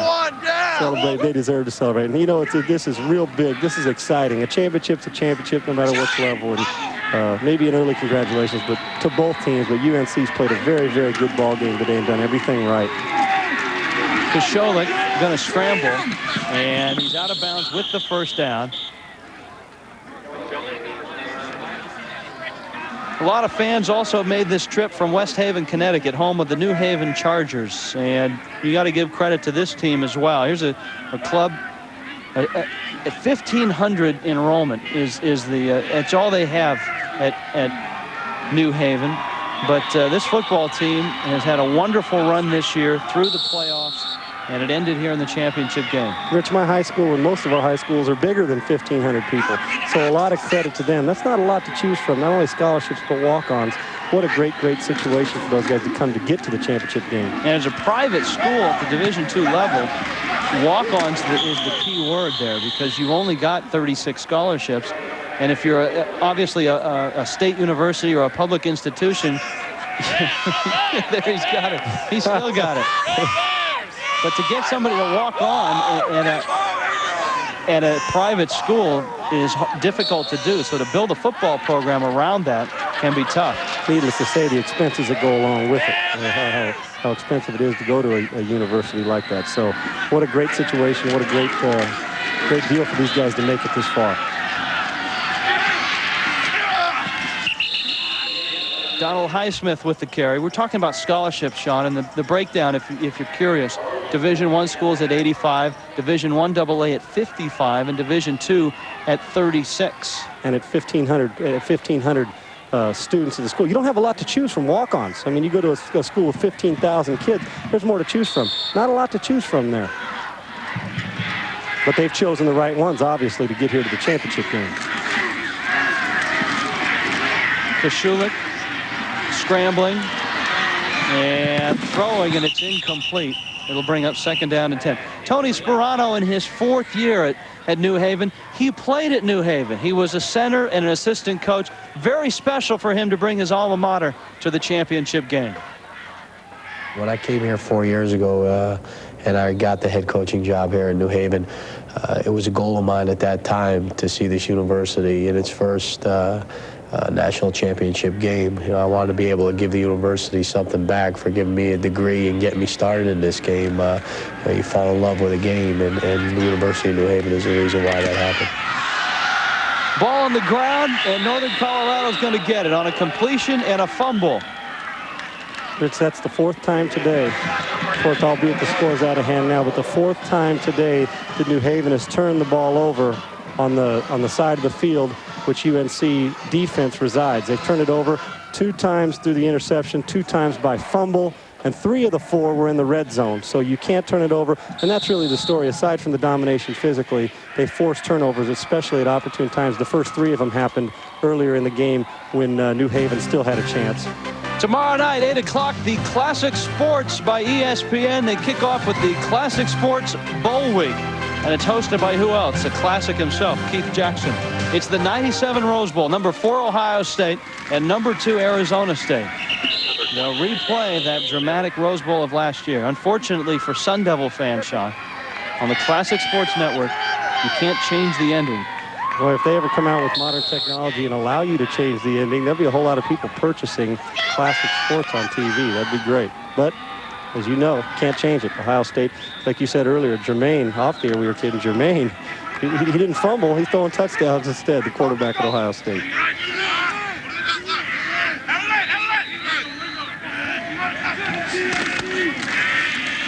Dean Grable running some option right now, and he'll run out of bounds. Well, across the way with the Northern Colorado fans, we saw some fans that didn't have a whole lot of clothes on. Holly Rowe, what's going on? Well, we had to get to the bottom of this to see if it was blue paint or if they were just blue because they were so cold. And I'm here with Adam Morgan. Adam, you guys were at the conference championship game against North Dakota in the 25-degree snow, bearskin. Yeah, we had about, 3 feet of snow that Friday. We had the game on Sunday. Just got to go naked. We've been doing it for 2 years straight. I haven't been clothed for a game since then. So That's what it's all about. So this is practically balmy weather for you guys here today, isn't it? This is crazy. This is a heat wave. I'm sweating. We're from Colorado. Okay, now I want to be impressed here. Usually we don't see women braving the elements like this and going with the, you know, the no clothes look. But hey, we got to get these girls on camera. What's making you guys do this today? Well, we didn't want to be left out. We drove 22 hours to get here. We thought we might as well do something. And we're freezing, but it's awesome because we're number one. Yeah. You heard it, Rich. 22 hours and no clothes. I wonder what their mothers think. Wow.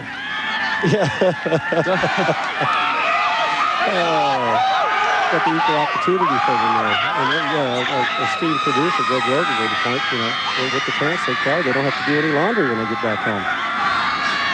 Wow. Is all I can say. Adam Roman.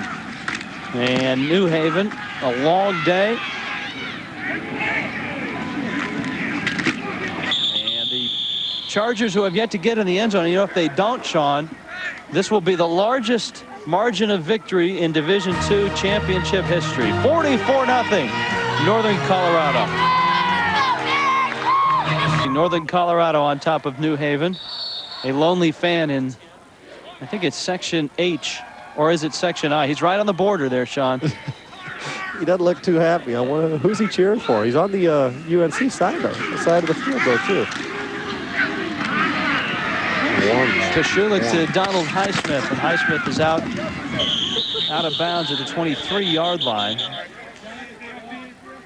Give New Haven credit, they're still fighting. Tendency could be to quit, to say, we made it this far, that's okay, but they are continuing to compete, knowing that this championship has slipped away from them, but they're still fighting and battling, and Coach Sperano not only can be proud of a very good season, but a very good effort, Uh-oh. And again, we are documenting this.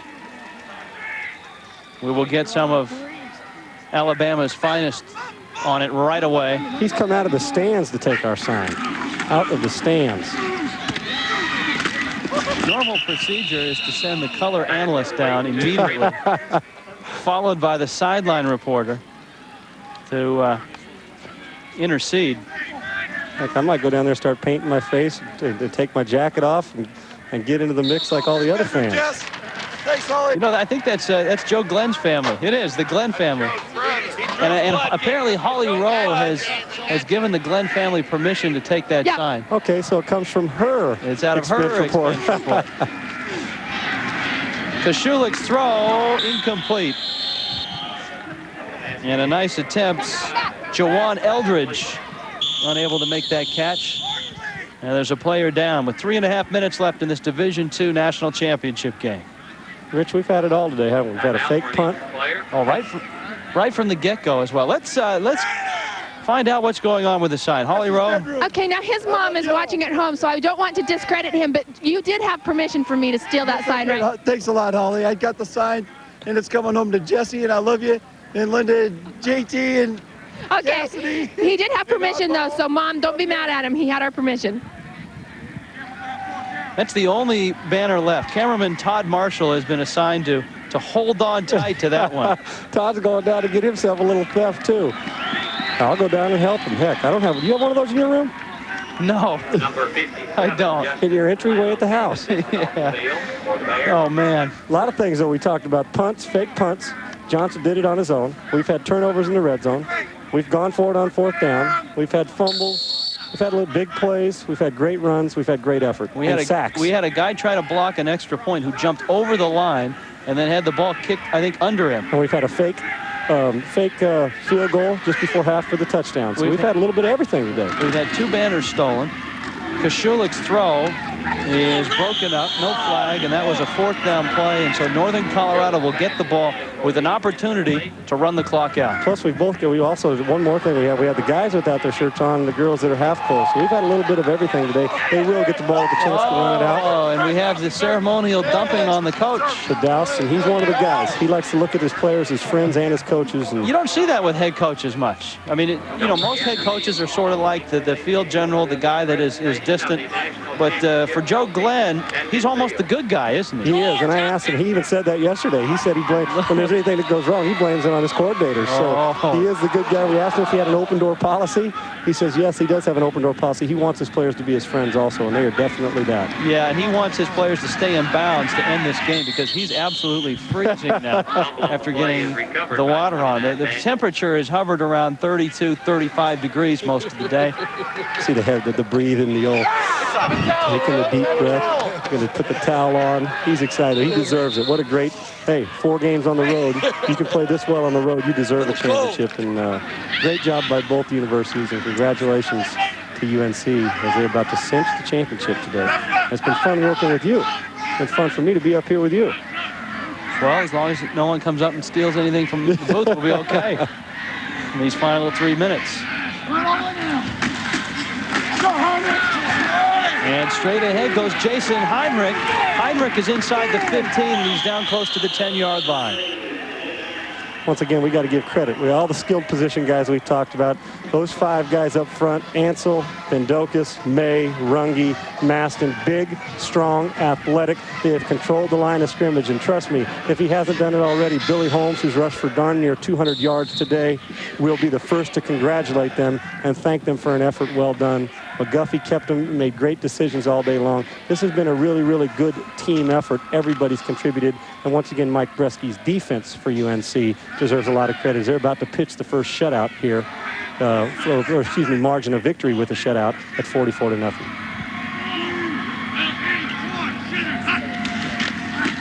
It would be the 4th shutout in Division II championship history. Grable's throw into the end zone is incomplete.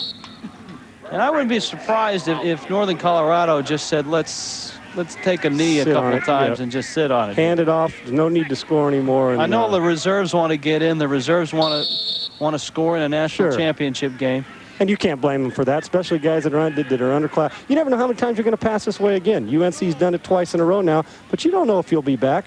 So you want to play, and everybody wants a shot at it. But also when it's this far out of hand, hand it off. Let's go home. Both teams did a nice job. UNC dominated the football game. Dean Grable is quarterback most of the way here in the 4th quarter. And they'll keep it on the ground. Wes Daniels with the carry. Court McGuffey was the starter in this one. Boy, did he play well. He had a slightly separated shoulder last week. 8 of 13, 158 yards, had 2 big touchdown passes, and once they were up 35-0, there was no need to keep him in there and keep throwing the football. That's exactly right. Not only efficient passing-wise without turning the ball over, but he was very efficient. As you see, Court right there on the side with the eye black on. He was also efficient in the run game. Held on to the ball on the option, made the proper pitches, doled the ball out to the right guys, and he deserves a lot of credit. And he's their field general. They said they needed him to play well, and he did. 3rd down, 7. Option look with Grable. He'll keep it, and he's going to get to the end zone. Into the end zone goes Dean Grable in Northern Colorado. The finishing touch on a back-to-back national championship. He is their future. Grable, he and his brother, sophomores, one a wide receiver, one a quarterback. Everybody's gotten the act today, and he'll be the quarterback coming out next year and getting a little experience in a championship game now and working on number 3.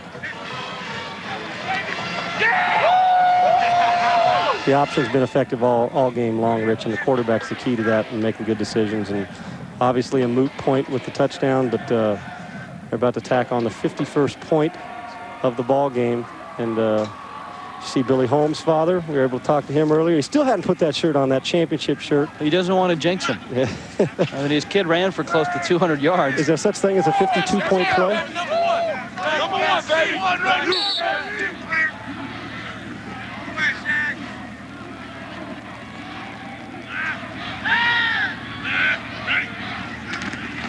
This time no one jumps over the line, and the extra point is good. 51-0. Northern Colorado on top. Minute 22 left in this 4th quarter. Tonight, 7:30 on ESPN, they will award the Heisman Trophy.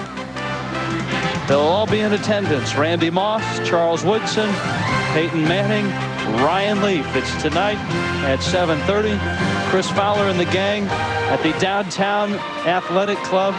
Sean Salisbury, you're going with Peyton Manning. Oh, I don't think there's any question about it. I mean, yeah, I think Charles Woodson's going to get his votes.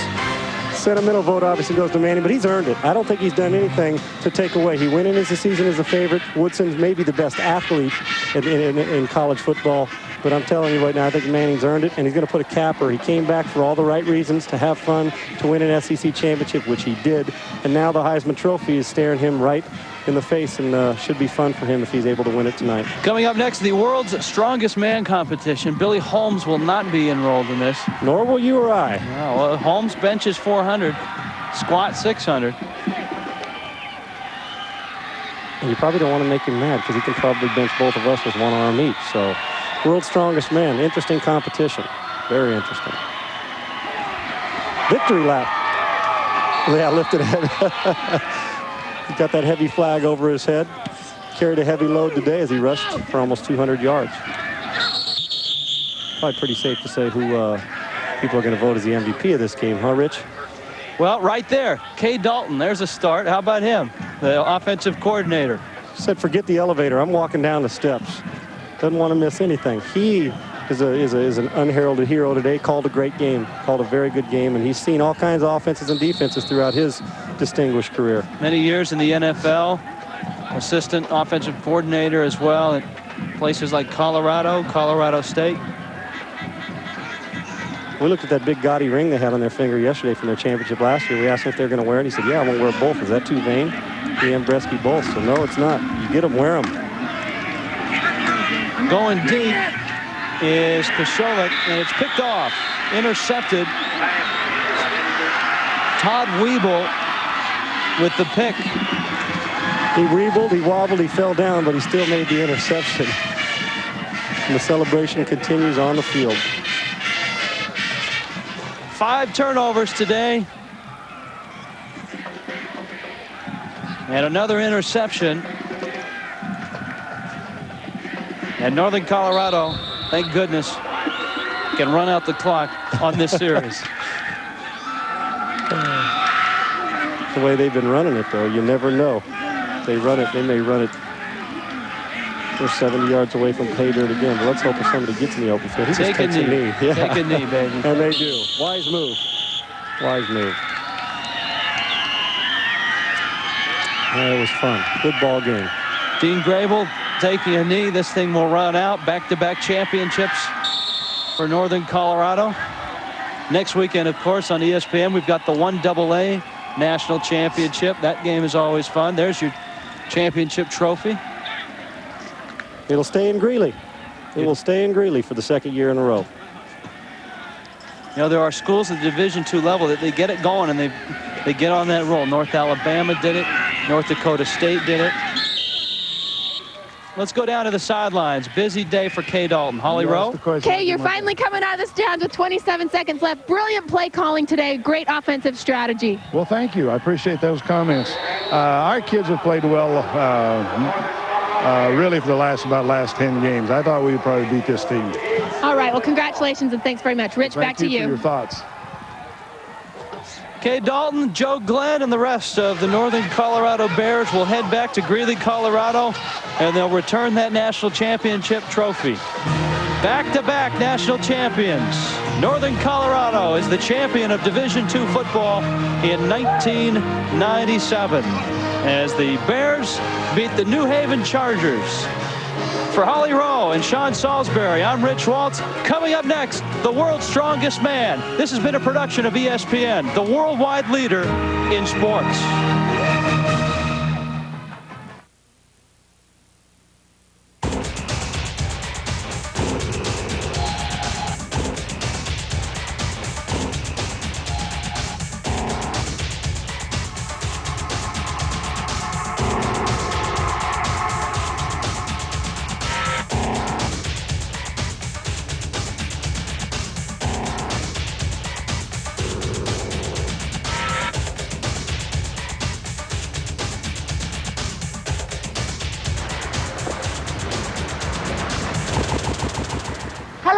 And welcome to the island of Mauritius in the middle of the Indian Ocean, where for the next 5 programs, 4 heats and a final, we'll be finding out just who lays claim to the title of the world's strongest man 1996. We have a setting of white sand